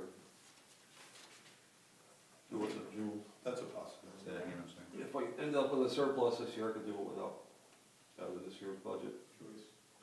Under that line? I would go So the over on that surplus- line then by, I'm sorry? we would run that line over. Instead of ending up it So, usually is some surplus in there anyway, because that's the total that we budget for the fuel, but then the fire department, buses reimburse for the fuel that they use, so Barbara credits that line as she gets payments for those. okay, so it's your history in your department, if indeed you got a surplus, you might work into next year's budget lines? If I come into June with a, looking like we're gonna have a surplus, I would purchase the You'd make that card Okay. reader in this fiscal year. and just go over on that line by that much, I see. because we're still a bottom line budget. Mm-hmm. So, Yeah, and I think you would agree that quite often does happen with your budgets, even in some bad years. I think I've gone over once, so. Yeah, again, just from understanding budgets and how what we're trying to do is smooth them all out. It's really hard when you look at your actuals over 17, 18, and then into 19 as to, what the rhythm is of that line. And so what's helpful in budgeting is to know that, picking a line up, alcohol and drug testing as an example. It's 400, it's 500, it's 550, it's 450, it goes like that. We know roughly that we're gonna pretty much peg a number. But equipment and maintenance goes from 71 to 83 to 43 to 60, and I get that some years you're gonna anticipate things having to deal with, right? Is that Put how? a number and then we go with it, like this year, right now I'm having an engine rebuilt, my truck isn't here. So that's a $14,000-15,000 item I didn't expect. Yeah, I guess what I'm saying is that we almost should be budgeting for those anticipated rhythms that you as a person have been doing it for so long, say, well, for a few years I, have to rebuild something. Well, I can Is that, plan on rebuilding bodies and stuff like that because of wear and rust, but when the engine blows, I well, don't I get plan that, on that's that. an emergency, and sometimes, sometimes you pull it from somewhere else. I guess, I'm not sure what you're saying, Chris, are you saying that using 601 as an example, you'd like to see that look more even? I'm wondering why it isn't more even, and if it's not more even because, repairs and maintenance go up and down, okay, I get it, but Yeah. from 80,000 to 40,000, and maybe I'm just not familiar with, Well, what does it cost to rebuild an engine? 43 is only so far this year. that's fiscal year to date, right, 60 is, So- but there's still a $23,000 spread between last Well, year. that 15,000 I just told you about hasn't come out of there yet, so. Well, there you go, so it's up to 58. So Wait a minute. I still All I'm have saying is, 5 months. there's a of stuff to- $10,000 difference between fiscal 17 and 18, right? Yeah. There's now a $20,000 difference between 18 and 19. And 19 hasn't been spent yet, right? Well, you've got. We got half of $60,000 that's budgeted this year. Yeah, So that's a $23,000 drop, right? the 83 wasn't an actual budget number, that's what It actually says got actual spent. 83, That's what got spent. The budget itself was 55 or 60. which is why I'm saying, when you do that, it's confusing. You see? Where am I supposed to take money from? Well, no, Fix I'm just stuff. saying, it's not where I'm supposed to take money from, but I guess from a person just picking this up and reading it, saying, wow, that line goes up and down a lot. The first question is, okay, well, mechanical things go up and down, I get that. But if it's because of us moving money into a line at the end of the year, as an example, because we have surplus, two things happen. The first is, we didn't budget properly for that line, right? Okay, we accept that. The other thing is, we saved somewhere, but we don't know where we saved, necessarily in this budget line. And if I can tell that, then I can say, okay, well, year over year, we're saving in a certain line, maybe that should go down a little bit. That's what budgeting does. When you budget that way, you get to pick apart lines and say, hey, it's clear to me that this line seems to be been worked down nicely, so we don't have to put so much money in. However, look at the gyrations we're happening in a mechanic line. We better budget more. So I would advocate that maybe you're not budgeting enough at $60,000 because you're already telling me I'm anticipating a break. And Well, even if you look at 17 and 18, it was 71, then it was 83s.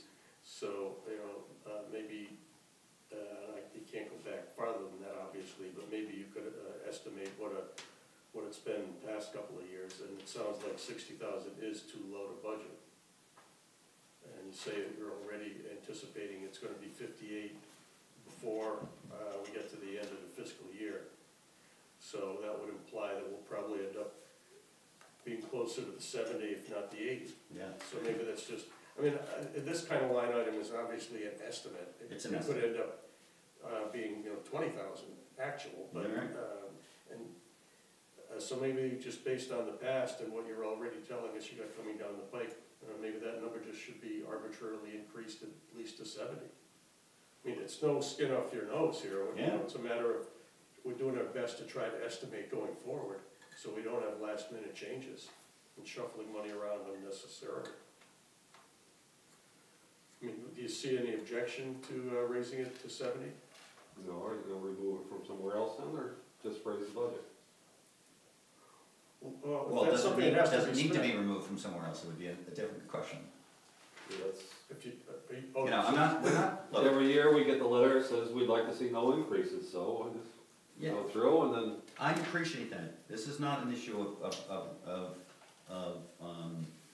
anything but trying to understand budget-wise where things go so that we can give you the resources. As Jeff just said, I think you've under-budgeted. It's my conclusion as well that you've under-budgeted that line. And what I don't wanna see, that it comes out of toilet paper line, because it's silly. It's not good budgeting, because quite honestly, these budgets outlast us. And the next person coming in can say, okay, this is what I anticipate. well, if we were going into June, that was over, I would either spend less on, let's say, unimproved roads or something like that. Somewhere else, it's gotta make up the money, otherwise we have to go over Okay. budget and do a transfer. Okay, so it is, again, 1 of 3, it is my feeling that you should budget every line as best you think is possible. With the concept you're gonna spend it in that line. And if you return a surplus from that line, fine. Then we know that you'll come the next year and say, yeah, I returned a surplus because I saved us X here, but anticipating typically a road I need this for, I'm gonna put the budget back in. I think that's cleaner for your department, it's cleaner for us to understand, and certainly for, you know, for the taxpayers. If I may, Mhm. for once, I actually understand everything you just said. I do. Play it back, I wanna hear, make sure I understand too. For once. However, I was gonna say, I stepped out, so I missed that part. So just for clarification, are you saying that we should be budgeting line by line and not bottom line anymore? I did not say that. no. Oh. What I said was I was Okay, trying, then no. go ahead and clarify. What I was Okay. trying to do is just understand the lines. Okay. Sorry. However, Mhm. if I Go may, ahead, sorry. we have a guy sitting here in front of us, and you've heard me say this before, and I'll say it to the day I walk out of this job, who's one of the most respected men in his profession in Northwest Connecticut, without question, who just told us when he sat down that he's gone over budget once in the, how many years you've been here with us, Rick? 21. Once in 21 years. He's gotta be doing something right. If an engine blows, he figures it out. He doesn't drive around with a blown engine or park the truck and not drive it till the next fiscal year, but he figures it out. And I think, while I understand what you said, Chris, and to some extent I agree with you, I just think we should applaud a well-managed budget by a guy who's been a more than able employee for many, many years, and leave it alone. In my opinion, we've created a lot of mountains over molehills in the past 2 or 3 weeks that were not necessary, and this is potentially one of them. Well, I would agree with everything you said, except for the fact that it's our job to manage these and to manage them right. And if you just leave them alone, then things like this, God forbid he take off to Hawaii, and then we have to sit down and figure out how he did this so well for the town.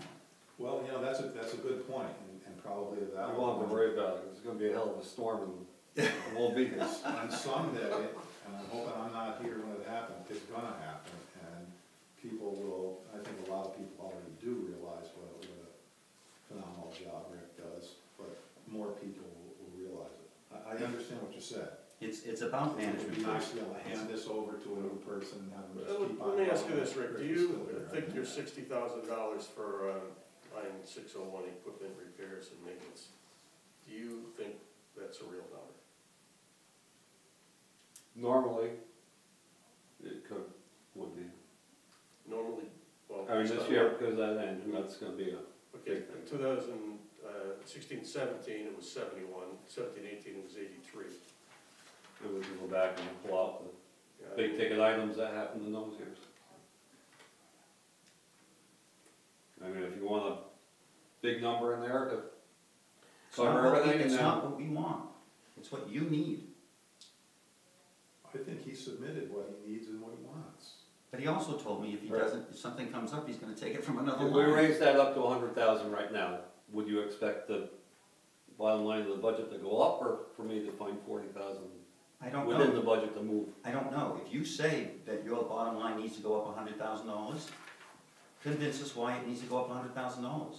But put them in the right boxes so that we can explain why, and not that all of a sudden either you're deferring something, which would be not good, or that you have decided you can take something from another line. It's just not good practice. Good practice is, I need this is the rationale. If I don't use it all, or if I save it in some way, I'll give you a surplus back so that I know I can be tighter and tighter. That's good practice. No one's, I'm not, clearly Bruce is not, and I know Jeff's not, saying that there's anything other than good management that comes out with respect to the end product. We appreciate that. I'm talking about just so that the taxpayer picking this up won't say, gee, almost every line here seems to be slightly different, and we're not nailing it down each year. Now, I don't know if that's necessarily the case, but the bottom line is that wanting to make sure that you're pulling it from the line, and then the taxpayer knows that that's what they're paying for. Well, and I understand and agree with that as well, but as Rick pointed out, since we're focusing on that equipment repair and maintenance, as we all know, with our house, with our car, with our whatever, stuff happens. And you just told us that, you had in one line you had a card reader crap out, and that's gonna be expensive to replace, and in another line he's got an engine that blew that wasn't expected and is gonna cost, what'd you say, $15,000. Yes, but what I also heard him say is that he can take something out at the end of the year to cover something else, and that is not good practice. Somewhere else. That is not good practice, and I would like that practice to be cleaned up. I'm willing to provide the resources, that's not the issue here. The issue here is you're the professional that's supposed to tell us exactly what you need. If we're gonna get heat for it, let us take the heat for it. Let us take the heat for it. If somebody says, look at that highway department because, look, you know what? If I've got the real rationale, and we know we got the product on the backside, I'm willing to take the heat.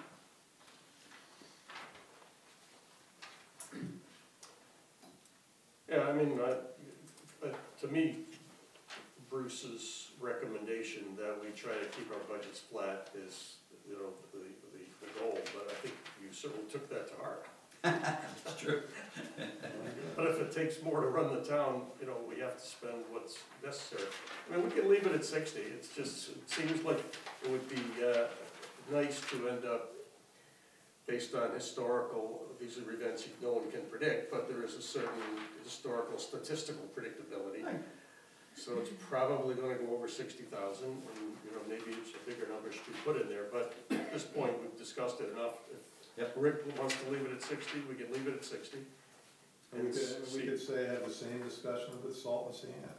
Exactly, but if you look at salt and sand, it's actually kind of, he's somewhere, it's line 608, he's kind of in between. It was 170, 135, and now he's budgeting 140. Okay? And he's on, and he budgeted for 140, he's proposing 140, so to Jeff's point. It's, so it's based on history, it's a reasonably good estimate. The 60 on equipment seems to be a little under, but again, we can leave that to Rick. I have no more to say about that. Yep. Wait, Uniforms will be going over too. for clarification, do you want it increased, or because you were following Well, direction, you said no? The question I'm asking is if I think you you would said prefer no. to see it increased, I'll increase it, but somewhere else. And do Chris you said expect me no. to remove it from somewhere else, or just Your highway say, all right, department's we not need to even, raise the budget up? highway department has no increase. Right. So it Okay, goes, so if you show an increase in your entire department budget and the Board of Finance comes back and tells us we have to cut something out somewhere, then we'll go in and sharpen our pencils. But for example, you just said uniforms are going to go up? The numbers that we're getting now are gonna be slightly over, maybe 100, between $100 and $500, it's not gonna be, Okay. but the 4,000's not gonna break even anymore, because they just didn't increase it. We didn't expect. right, that makes sense. Well, we have plenty of time to modify this. I think, Rick, if you want to go back through your budget, look through it and think, well, maybe I was a little too conservative here, or whatever. That said, if there's a line that you feel also might be able historically to come down, I think that would be great too. Rick, would you have anything to say? I don't, but do you have anything to say on the lines right underneath that? Town aid road, lighting, water and tree work? Where are you? Right underneath the highway department black band on page 8. 41. Lines 40, 000, then 502, 504, 680. Right above. So we're just assuming town aid's gonna be the same? Town aid is a sum of money that comes from the state every year. They've monkeyed with it. But we've consistently gotten, You can see it's been relative, for the state, that's pretty consistent. it's pretty flat, yeah. And then tree work, there's been more and more tree work with all the ashes dying in town, and all these old maples. And everybody wants them down, and everybody wants somebody else to pay for them, so that's the reason for that. And lighting, is that the actual electrical cost? It's the street lights. Street lights cost, yeah. Which, What do you mean streetlights? Is that electricity? yes, which we should eventually see somewhat of a decrease in, would you say, Rick, with the LEDs? I thought they were costing more because of the replacement of them to begin Well, with. initially to pay for the replacement, but ultimately it's gonna create a. I thought you verified that number. Yeah, no, the numbers verifiable. Did you verify that number or no? Because I didn't put that number in, usually I get information, I didn't put that number in. I thought Rick asked you to do it. If Rick asked me to do it, I probably did it, but let me check my. But I Well, just Rick's got, point of fiscal year 18-19, we've only spent 3,600. So if you. Yeah, that's sort of what I'm saying, because we converted them to LEDs in the past. Right, so I mean, if you double that, it's gonna be less than double. You're talking about, 8,000, not Well, 12,000. let me check on that. There's 4,000 for my machine. There it goes. So we get a separate electric bill Yeah. for Street outside lights, the yes. town hall? yes, They're based on, what they figure they're gonna be on per year. We don't know, we have 60 of them. There's no meters. So there's no, it's just they figure, it's all figured. and then there's a separate one for the covered bridges. And the water utility is for what? Hydrants. Hydrants, yeah, okay, that makes sense. And that I just got today, and that number is fine. Is solid. And we've been basically spending that. That's what they bill us every year, whether we use them or not. Yeah. Yeah, yeah. Hey, Gotta pay for the pipe in the ground. only like, when we use it, we're happy that it's there and that we paid for it. And that works. Okay, anything else, Rick? Nothing on salaries today? We are, so we've been saving that for last. So going up to salaries, lines 100 through, not sure why they don't go in order, but 101. Foreman salaries penciled in at 3%, staff salaries, that's negotiated per union. Snow removal salaries. I would guess at the overtime that they're gonna be in. Well, it's pretty much in the same, you've been operating in 16, 17, 18, Yeah. right there. Do you have any comments on the salary portion, Ray? Just whether I was staying at 3% or if anything came out of the previous discussions at the review meetings or not. Certainly one, nothing came out of it yet, but that's got all of those, no things have been adopted except for one piece early on with with 3 assistant positions. Otherwise, nothing has been agreed upon from the management review. Your part, anybody else's part, so that'll all be part of one, would you say, one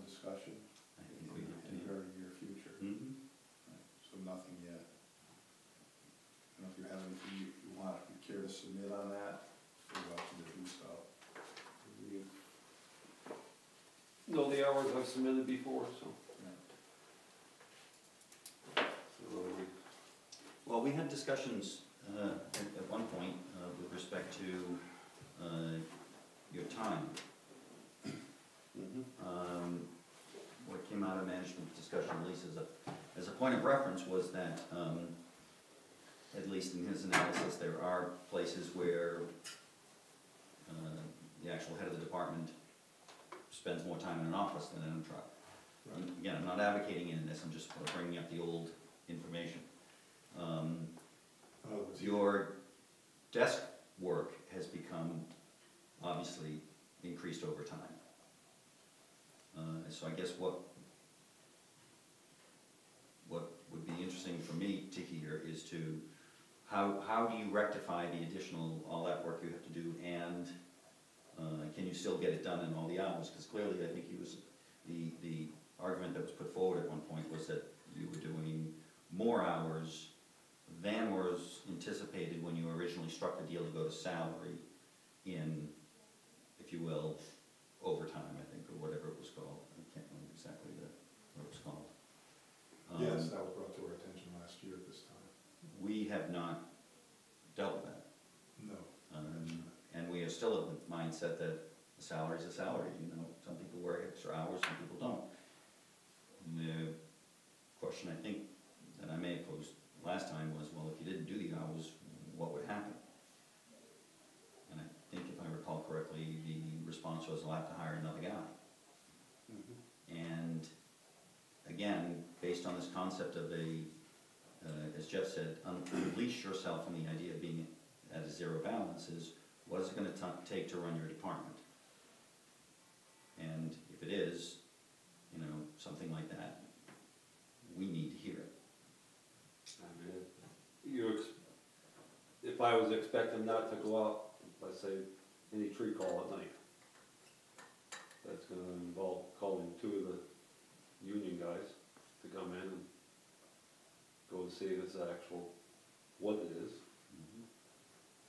So it's 6 hours of overtime minimum that you would have to put in the budget for. Whereas more often than not, you can get up, go out, and take care of it yourself. Half the time it's just a branch or something, and drive there, throw out the road, or make one chainsaw cut and then go home. So you get hour and a half.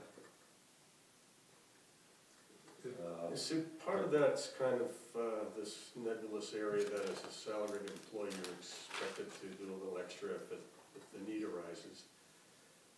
But it's nebulous because clearly that can't be without any limit. Right. You know, you gotta call it a trees down. Calling out two overtime guys would not seem like the right approach. Well, if I know it's a real tree, Yeah, well, yeah. and half maybe- the time, And maybe you need to just go make that assessment and then decide you need to call them out. But going to making that assessment and then deciding to pull it off yourself seems like a regular part of your job. When an extensive snowstorm comes in and you end up being the guy going out driving the trucks for 4 or 5 extra hours, that's where it seems like you need an extra guy. So, I mean, it's not a one-size-fits-all answer to that extra work that comes into play. So it kind of sounds like, based on the number of hours that you would line, was it 500 hours? I think, but It's maybe 700. I seem to remember it was 300 more than had been figured in back when the. Yeah, that's right, there was some figured in and then it was And it was 300. 300 in So it's a excess lot of that. hours. Yeah, It's certainly on the order of at least a half a man. yeah, and which is what I was gonna ask, and just pause for a second, Joyce, I don't know if you can answer this question or not. We did give this department a part-time employee, Correct. as much as we could under union regulations. Is that reflected in staff salaries in this budget? yes. Yes, okay. So it does have a half man that we gave him probably 4 or 5 years ago. Okay. And we've never used it. He's not. We do use it. He's used it occasionally, never, you know, doesn't use it, doesn't fully use it. And doesn't use it as much as I think he should, but that's.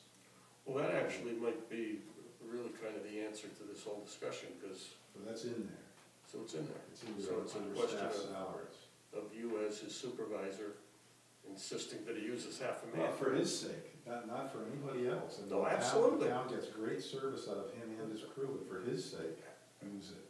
Absolutely, I couldn't state it any better. Well, you gotta get off the person, you've gotta stay on the position. Hawaii, tomorrow we're stuck with this. If we cannot perform the functions, he's gonna not only be watching these YouTube saying, I told you, but the bottom line is, we need to make sure that we provide it and provide it properly. I have no problem with the dedication that comes out of the individual that is presently in this position. However, we cannot assume that that is going to be happening all the time. And in fact, to secure that as long as possible, I would recommend we make sure we maximize our people out of that so that we don't create such a load on one individual. That's where I'm going. I just think that that's just prudent management. Operationally, where's this half a man come from that you say he hasn't used enough? Is it someone that's? Well, I was hoping when we agreed to it, and we were limited by how much time we could put in here because of the Yeah, union. understood. But when we agreed to it, that it would help with, they do a lot of mowing, for example, in the summer. Is there a person that's on call? Is somebody you call to do that half a man job? Yes. Seagull driver for plowing. One guy that uses in the winter, yes, who's generally available and reliable and knows the roads. Okay, I mean, So- if it so was- that's if it not was me, I'd included? say that he should use that, but make sure that's used up. That's not included in snow removal salaries, Rick? She got this highway part-time driver, and it's So where is it? 31,670 in the proposed budget for it. So that's under staff salaries? then? Yes. Okay, so that person's, your reliable, regular, extra plow guy doesn't come under snow removal salaries. He's paid out of staff salaries. I believe it's just under staff salary. Yeah. Okay. Barbara does all that. So snow removal salaries are, that's overtime? Snow removal overtime? Based on like 200 hours per man for overtime Per man per year? yeah. But it doesn't include the I'll call it halftime, the halftime. No, it's Man. just a straight position, so it's not overtime. Okay.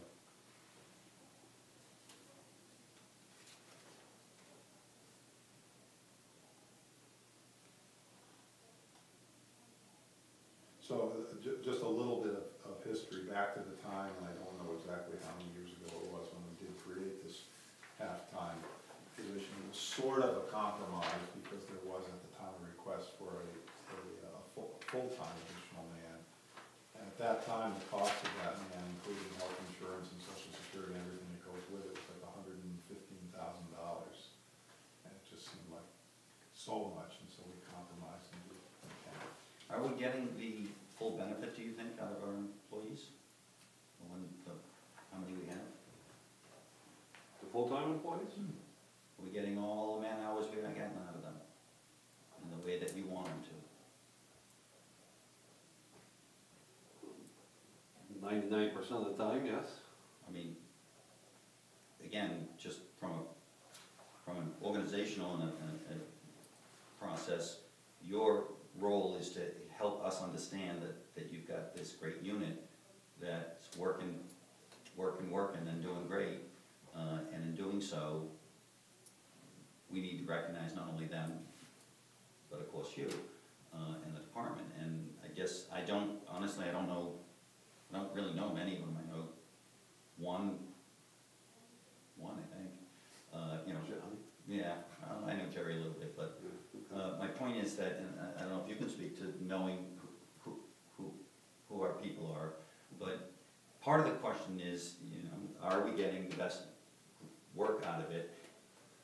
Is it such that because not you maybe cover sometimes when maybe somebody doesn't do it? I mean, are we spending more money on you per hour versus somebody could be doing the same thing, but maybe not as well. I think those are things that you have to start thinking about. You don't have to answer it, but just things you have to think about to say, how am I getting the maximum out of my group?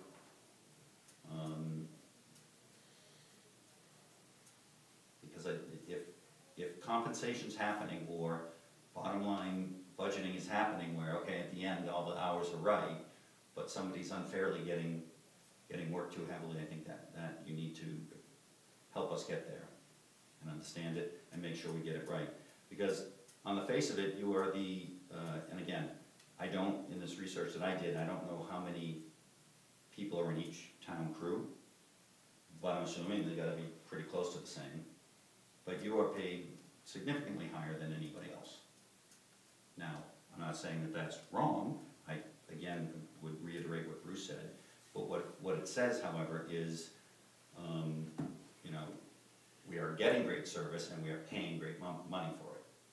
And we appreciate that. But I agree with everything you just said. However, it is worth noting that most of those other ones do get overtime. Well, again, So I'm only going with these salaries. The caveat that I said, I don't know how many they manage. It could be one guy at $63,000 and having two other people, and he's out there doing much more work. But one guy in one of our COG towns is also the first selectman, so, it varies. All I'm saying is, and the numbers always can be deceiving, but it's clear, even if you took all those analysis, that you're paid in your industry, seems to be at least well, and I think we get a good product, but this is the opportunity, not only in the budget, but also in the management component of how do we help you. And I agree with Jeff.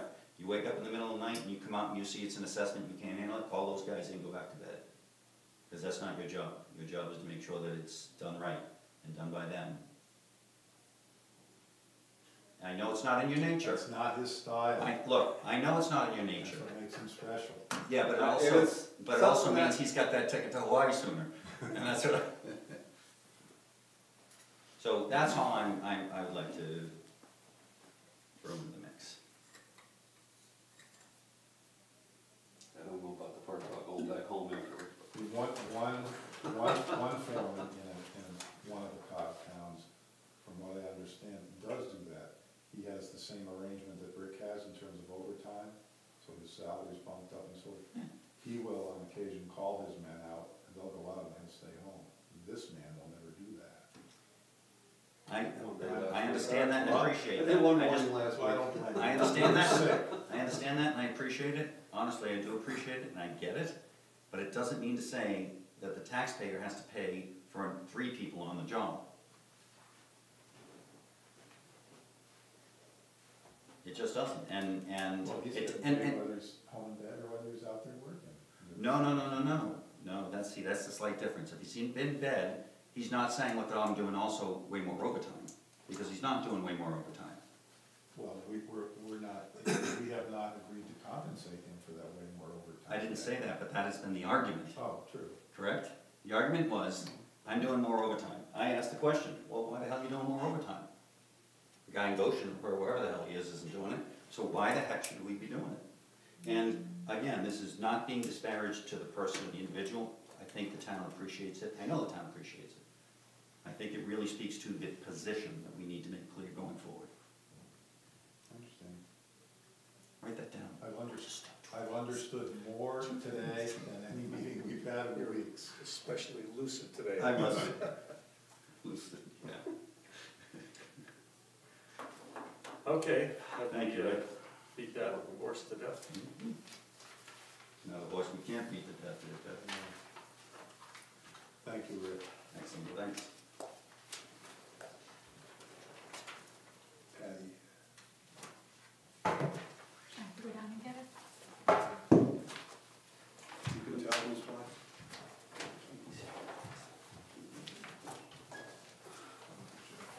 It's the assessors.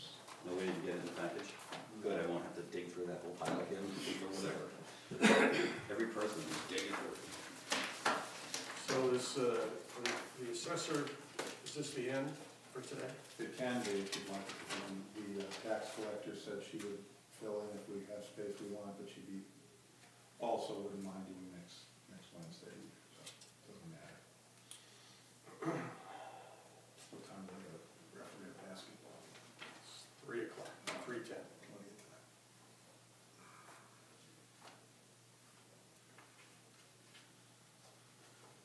Where's the assessor?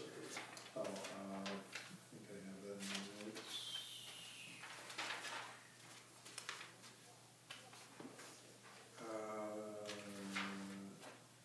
Page 2, We're right by that. lines 125 to 148.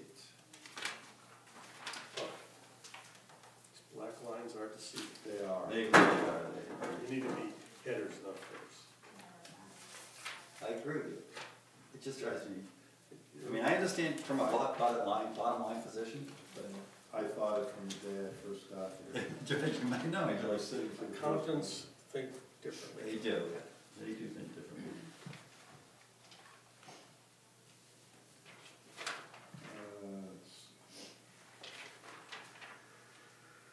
So, there's not much information in here. So, no, she hadn't submitted this. Yeah, I understand. I understand. It's not in there yet, so. So are we able to, I think we'll just ask her to walk us through this since we're seeing it for the first time.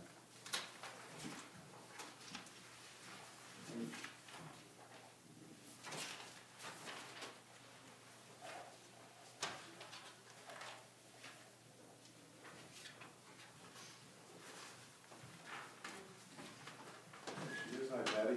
Well, you can leave it open, there's people before. Patty, we're just seeing this, your budget worksheet for the first time. Barbara just gave it to us. Yeah, I So- didn't have all the stuff in quality, so. Yeah, so it's not, the budget worksheet, it hasn't been put on the budget worksheet itself yet, so we're just gonna use your provided information and ask you if you. I have one for each of We them. got, Barbara gave us each a copy. But I have the information attached. That's with all all that stuff. And everything you gave Barbara, she gave us.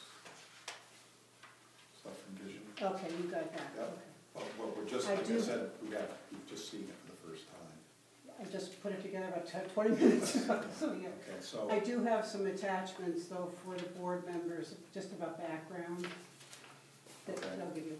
Okay, so I think I would ask you, just to be starter, since we are seeing this for the first time, is if you could look at your worksheet and starting with the first non-salary line, which is under Department Operations, line 016201 supply. So from there on, we'll start there. No increases to any of those supplies, postage, notices, mileage, all flat. Data processing, a pretty hefty increase, which we'll come back to. Tax mapping, a fairly decent decrease, which we'll come back to. Telephones remain the same. The total shows an increase because it's the first two lines together, and then the rest is flat, correct? Okay, so let's go back up to those data processing, tax mapping, and ask you if you could give us some info or background on those two. The tax mapping is, we went from 2,500 down to 15, and it's just that the process is becoming more, there isn't that many maps this year, and I don't think it's going to cost us that much to get done. Because you have a lot of it done already. but in the prior 2 years, it was around $500 in That was, 16, yeah. 17. Is there something that's changed in the process? No, I mean, it's part of it's just, it's HVA, we do it through HVA, and we just haven't, it's digitizing the maps, and they have someone else that does it, and we have a good process going, or it's gotten smoother.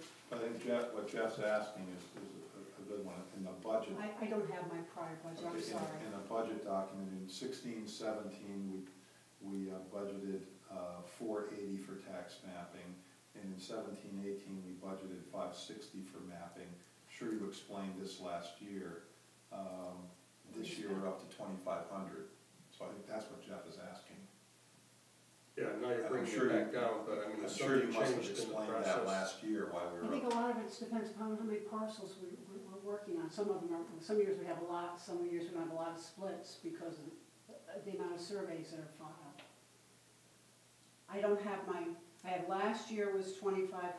I don't have what was have that part of my budget, I just did it on my own spreadsheet.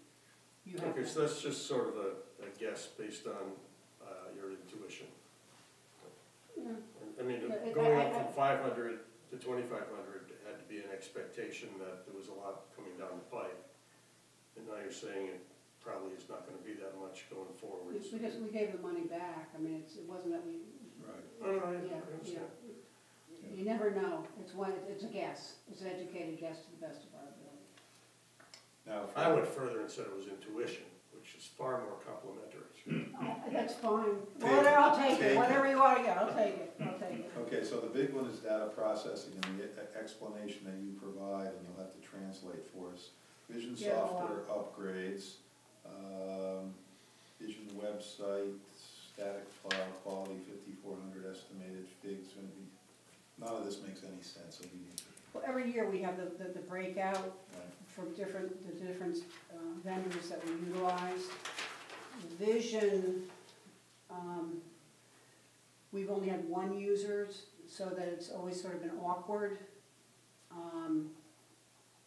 And we need to get to 2. We're going to version 8 of Vision also, which is another, we have to go to version 8, we're at 6.5. You were talking about Which that is- last year, yeah. Exactly, this is, it's gonna come home to roost. That's a little bit of it, I've added some information regarding the upgrades there. Most of the cost increase is that from 1 user to 2 users in Vision. The rest is pretty standard, within a few $100s of what it was in the past. So these prices are the prices they're charging us? Yes. And are we, what are we, a single user, or are we? In the past, we've been a single user. I think it's $1,000 more for a double. I'd have to, 2,000 for 2 to 5 users, so it's $2,000 more.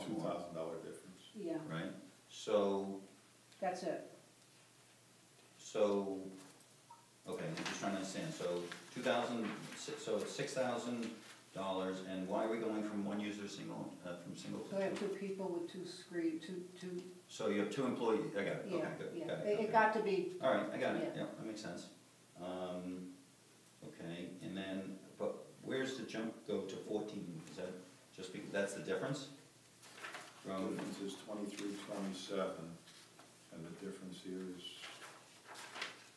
would that be 2,000, 23 or 27? 2,000. Yeah, that's the difference. okay, so that's just, there's a little bit of Vision is in there, is an increase also, That's or basically- quality, excuse me. I'm sorry, Quality data. I see.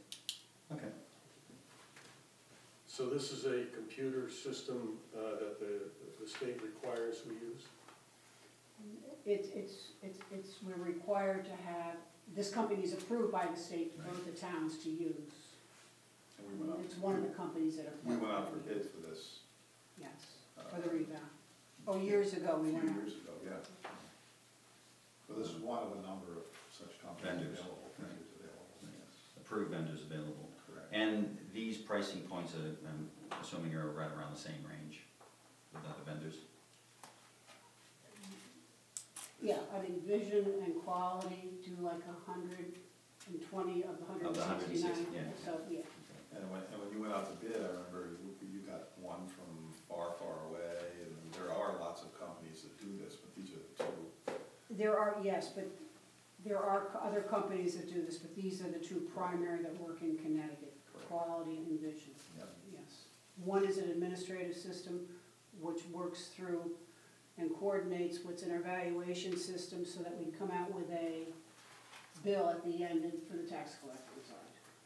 There's 2 different softwares.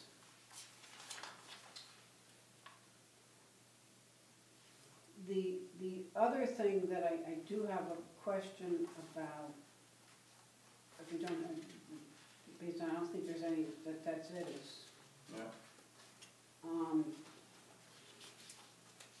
I need to address, to make sure that we want to do the conversion in April from version 6 to version 8 This April. this April. Yeah, which you've been talking And about we've for had a the year or 2. funding in the capital plan as part of the revaluation process, because it has to take place right after reval, or it can't take place during a revow. Let me put it that, that's next to impossible, if not impossible. So not the revow, that's why it's put in the revow, so, because it'd be right like in April. Part of the reasons of doing it in April is it's after the Board of Assessment Appeals is met, Right. and just before the mill rate's set, so because we have to do a lot of other things once that mill rate's set for the billing cycle. I need to make sure the funding is there to pay the $10,000 additional fee for this upgrade, this version. So you've lost me. 6.5 to 8. Okay, so you're telling me there's an upgrade from 6 to 8, I get that. Okay, I understand that it's $22,000 to do so. no, it's 10. Where is that? This is just running the annual fees on this, That's just That's a the line. annual fee. yes. Okay, But so you- where am I losing you on, or? I just wanna make sure that in the capital plan, nobody messed with that last year. I don't think so. I don't That's know. solid. I don't know that. No. I have to see it. No, you should actually have, you could call the treasurer right now and say, how much do I have? I can't see it anywhere. There you go. You may have. Well, you wouldn't see it on that, no, you're not gonna, She needs to know the balance. the She's balance already is what she's paid asking for it. for. She- So Yes. you need to check with the treasurer to make sure that in the capital Yeah, fund. Jen 'cause it's- requested that this morning. Oh, you did? Yeah. Okay. Jennifer did. Oh, Jennifer, I'm Because sorry. I need to get this stuff, I have to fill out a whole bunch of questions for. But that doesn't affect us on your budget, right? It depends, if it's not in the capital Oh, plan. no, I it's just in have the to make- capital plan, if it isn't, then we're running. Well, It's there. I, We're confident it's there. I We think have what we're never done talking about, anything. because that's where it's getting me confused, you're talking about another $10,000, I'm like, where is it? So- I agree, you may, I understand that, but I just need verification that indeed it's there, and I will check with. Oh. We're gonna do that right now, Joyce is checking as we Because speak. Joyce and I have talked about it. right? There's also a coordination with IT upgrades, which I think, Yeah, you've there's a been- lot of coordination You've that been has to working go. on that, So- and you have the necessary computers to handle this, correct? It's this upgrade, that happened last year. I just want to double check. Okay, but- But I'm a little bit. For this budget coming up, is there anything else beyond what we've talked about? If the funds are available that were talked about, You have them, if I have them, then this budget is this budget, beginning and end of story, yes. What's your? well, you we'll have get- you have a different issue, you have an issue that has, you have to pay something in April. This has nothing to do with April, because this is happening in July. If the money This is isn't- in April, the existing one. If the funds aren't there, then I'll have to put it off till August and put it in this budget. But I wouldn't you guess, That's my Chris, point. that it's, That, here's reval, here's 25. that's for, Here. yeah, but that's all the way out there, it already, the reval Has that we gone already across. paid Another for 25 came has already been across- done. Came across here, It should have. and it's sitting in there. It should be, and that's what's deceiving about this, because really, we should know what the fund balance is in all of these. We do get the report, I know that, but it would just really be, so that the departments know that their money is there. But again, that's, That should I be- can't see it, that's my dilemma. You can't That's all it is. If it's there, it's not an issue. You can't see it in this document. But I can't run a tax base to pay the bills that you're doing in this and the budget. number says, Life is good. We're good. That's all I need to know. Thank you, Joyce. Yeah. Okay, Patty Thank said you. she's happy then, and we're all done, if life Let me is good. just, what is that number by chance? according to this, it's 37,304.98, but there's gotta be some more money that's coming out of that pretty soon, because we still have to finish up the reval stuff. Whatever. But okay. Whatever, I just wanna make sure No, that they're happy. there's, as long as there's, the other, the one thing I did want to address with you, Chris, because you did bring it up, and I know it's part of, is in this software conversion, I know it's not this budget, there Okay. is also a capability, if you read, when you have nothing better to do, read The some of the capability, information on this, the version 8. this, Down the bottom, yep, on the left-hand side, I Yeah. think it is. due to expected demand, No, it's not that page. the second It page, says our something. values, No, it says something about import of building permits.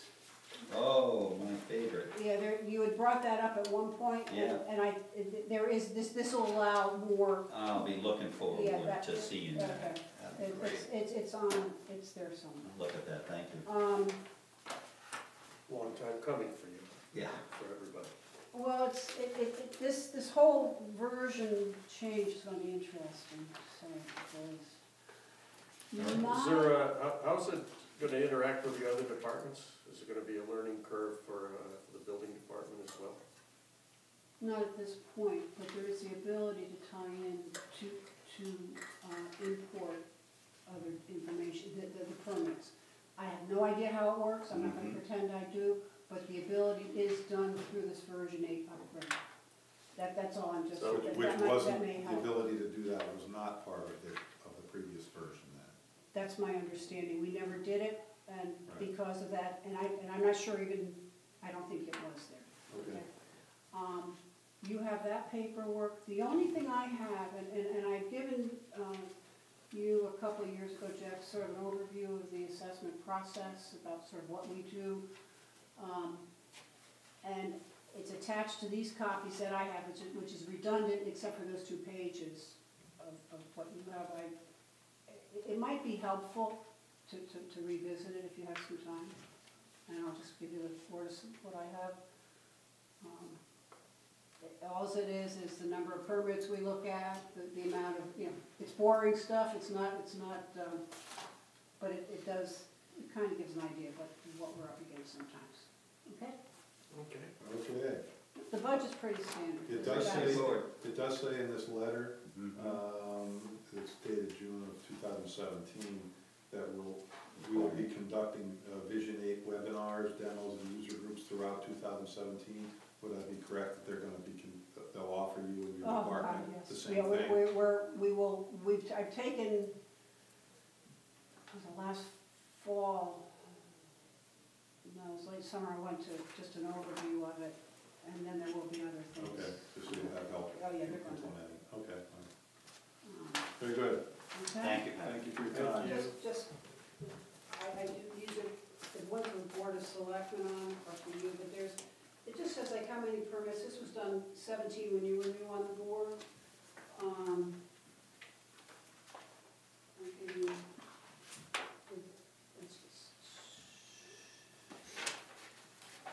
it's the last couple of pages, The last page, yeah, the last 2. I see. That's just tells some of the courses, and this is just personal, just sort of an overview of what we do. Yeah, yeah. That we process information from all the department, these are the courses that are involved, and then if you go back one page, yes. This is pretty nitty-gritty stuff, Mhm. by the numbers. And that's, but you don't have to, Yep, some is of, this for me? that one's your copy, yes. Okay, thank you. Thank you. All right, Thank you, thank Pat. you. Appreciate it. Okay, thank you. Thank you. Debbie, thank you. Thank you. Debbie's coming up now? Yes, please. She is.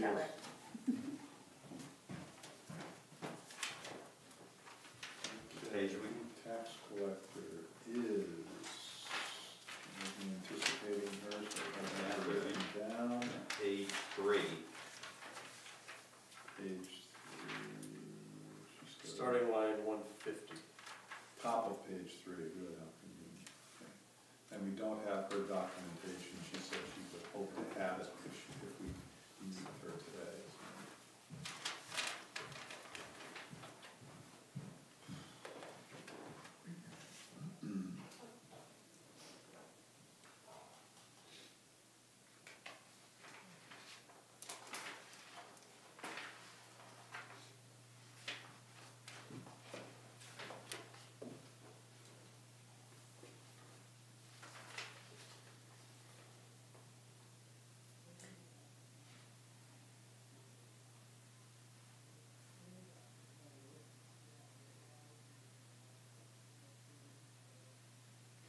And Bruce, just for a point of note, I did not put in the public restroom or the ball fields. Those are your things, so Barbara doesn't have information in Okay. those two All right, particular. take care of it. Howard. I didn't know of that. Chris is just out of here, I think.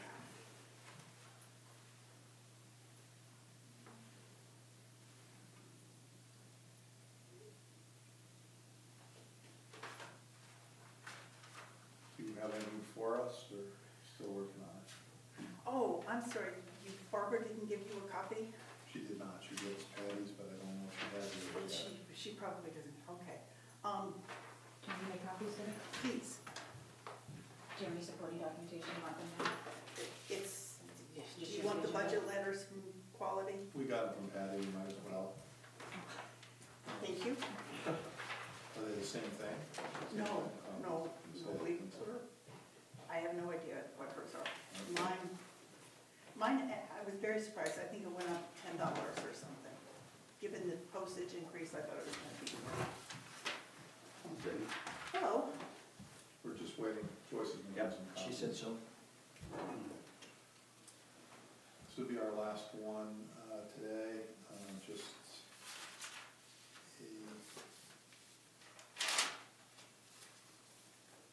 a reminder, our next meeting is scheduled for February 20th at 9:15. We'll open with land use inland wetlands, because they have 2 people that have to leave to get to work. Again, I'm sorry, the date is the, That's February 20th at 9:15, followed by social services. got it. The tax collector and assessor, we won't need to do then, so that crossed out. And then the only other one I have slated is cemetery association, but that's not till 3 o'clock, so I don't know if that works for you guys, if you wanna. So we're gonna do the grants, or? That's the only grant one that I've heard from, is the cemetery association. The library's iffy about whether they can make it or not, and I haven't heard from the other 2. Well, the fire department, we had to cancel the meeting last night. Oh, you did, okay, for the weather, yeah. So the fire department and the nursery school I haven't heard from yet. But there's a big gap between the 2 we're scheduled to see and then some grants, so are you available, not to stay around, but we could stay around, but how would you? No, it's actually gonna work out pretty well. It is, Based on my current anticipated schedule, that's a week out, that's way far in advance. But I should be coming home the night before and going out in the afternoon, so I should have the morning free for 2 or 3 hours. Are you okay with Chris and I proceeding if we Absolutely. choose to do so with the grants? Yes. Whether it be Talk about that. afternoon or early evening, depending upon his availability? Absolutely, we'll talk about that, it's fine. Because I'm just If gonna, anything comes up that requires a little more intense Just gonna action, make a we'll note. discuss at a later date. well, it's especially good that you've been involved with the fire department at those meetings too, so, because that's one of the biggest ones. especially good. Yeah, well, I made one meeting, I was all set for last night, Yeah. and then it got canceled. Oh, thank you. Okay. 1, 2, Thank you. welcome, thank you, Joyce. Okay, so Debbie, since we don't have anything on our budget sheet, which is what we've been Okay. working off, we'll just use what you just submitted, so we, just to stick with the same process, we've saved the salary part till the second part, so starting with department operations, you've got flat, flat, flat, flat, might as well be flat, flat, flat. No changes there. Do you have anything you want to say, add, comment upon from those Only lines? because I thought quality might be higher given the postal increase, but apparently they held it at, what is that, $20 or something? Quality, is that quality data? Yes. Now, explain for us in layman's language, if you can, on how that. quality for you and quality for Patty work together, Well, because you both use quality. She uses All- vision, correct? she uses vision for appraisals. Right. I have absolutely Correct. nothing to Right. do with But you appraisals. both use quality. We both use quality because once all of the numbers have come in, she puts them all in the, proper places and comes up with so many cars and so many, all of this, that, and the other thing. And then she sends them over to my side through quality with the mill rate attached to produce a bill. It's the grand list divided by the budget, mill rate, to make a bill. So I would assume in your sheet that you've just given us, data processing, line 302 is quality? Yes, Is that correct? yes, totally. I do not have any other systems. Okay. And this This does not include the sewer, it's only the town. Right, okay. And there's a minimal increase there, okay. Well, it's the fee, is it not? I think it would have the postal increase. Yeah. I'm surprised it's not more, but I'm not gonna go back and argue with them. It's been pretty consistent. Now, they do the mailing and everything? They do the initial mailing in July because it's cheaper to do a bulk rate than it is to have us sit there stuffing bills and then sending them out at 55 cents a piece. That gets to be pricey. By initial mailing, you mean with The bill for July whole mailing. year that covers July and January? No, we do the January mailing because that's just cars and that Right. runs about No, 500 The pieces. real estate, they're both in the July mailing. Okay. And how many pieces are the initial one? I say 5,000. It's a hell of a lot of stuff. Yeah. What's fees for delinquent? Fees for the delinquents, actually, that's what we use for the Department of Motor Vehicles. We're able to access all Department of Motor Vehicle records online. And this is what you pay to have So that's that a- access? That's a fee for access, okay. And I suppose I could name it something else, but if I put down researching motor vehicle records, people might go, what? I think it would be good fees for DMV delinquents. We could go that way. I think Jeff probably wouldn't have had to ask that question. You Well, know, no, the idea of a fee sounds like it's coming in. That's what I really was, Well- I thought confused. there are a lot of towns that do charge for delinquent motor vehicle fees. In order to be taken off the delinquent list for the Department of Motor Vehicles, a lot of towns charge $5 per car, which I have not even put out there because I just didn't think we needed the money that badly. So, Okay, and the three salary lines, salary assistant and social security, may I assume that reflects the across the board 3%, which is what the treasurer would put in? yes, it is what the treasurer has on her line with the 3%. Okay. And I want to thank you for sending out, did this salary study come from you? That It was one, in my looks- email, It looks like what you just sent out. because it proves my point to a T, and I want to thank you. I don't often get things that prove my point from you guys, so thank you. You know, I can start with Cornwall. She makes $53.75 an hour. Falls Village is $42.53. Colebrook is $43.91. And I obviously only chose the ones that were not benefited. Right. That didn't make, you know. Mhm. So far, those are over my $41.11, which is on here. We can go to Morris. Morris is the I'm high just one. curious, how do you know which ones are and are not benefited? Can you tell from that? Call up Or and do ask. you know as a I've been tax doing collector? this Call up and ask. No, I know that, I just wondered how she found I, that. after all of these years, I know the names of their grandchildren, Okay. so. Morris is the winner on this. $57.70 an hour for the Morris tax collector. Norfolk, $45.77. Roxbury, $44.70. The only one that was less than mine is Sharon.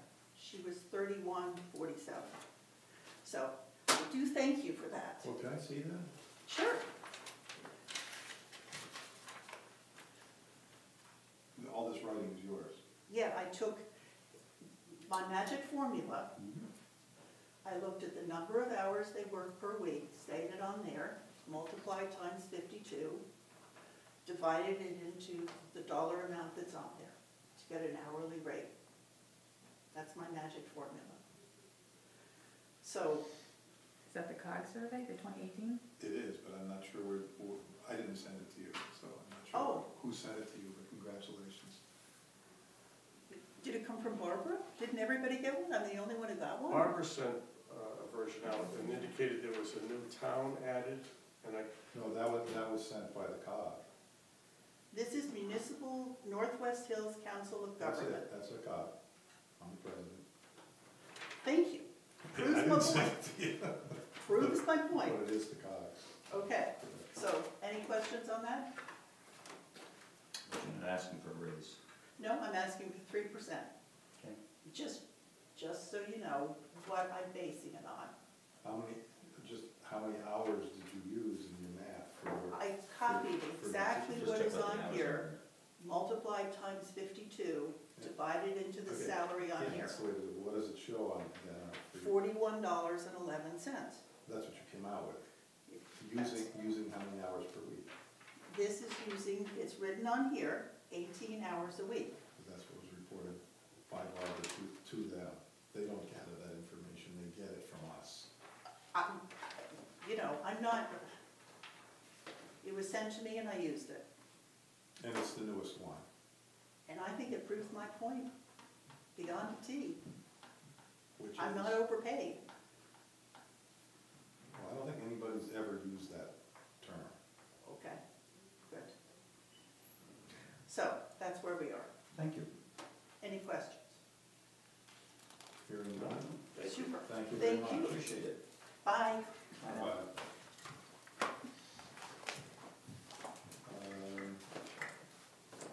Motion to adjourn? So, All set? You know you have a meeting next Wednesday. Wednesday, Nine 9:15. I've reminded them of that 3 times. Yes, I'm sorry, you were out of the You were office. So far, we've only got 2 people on that list, social services and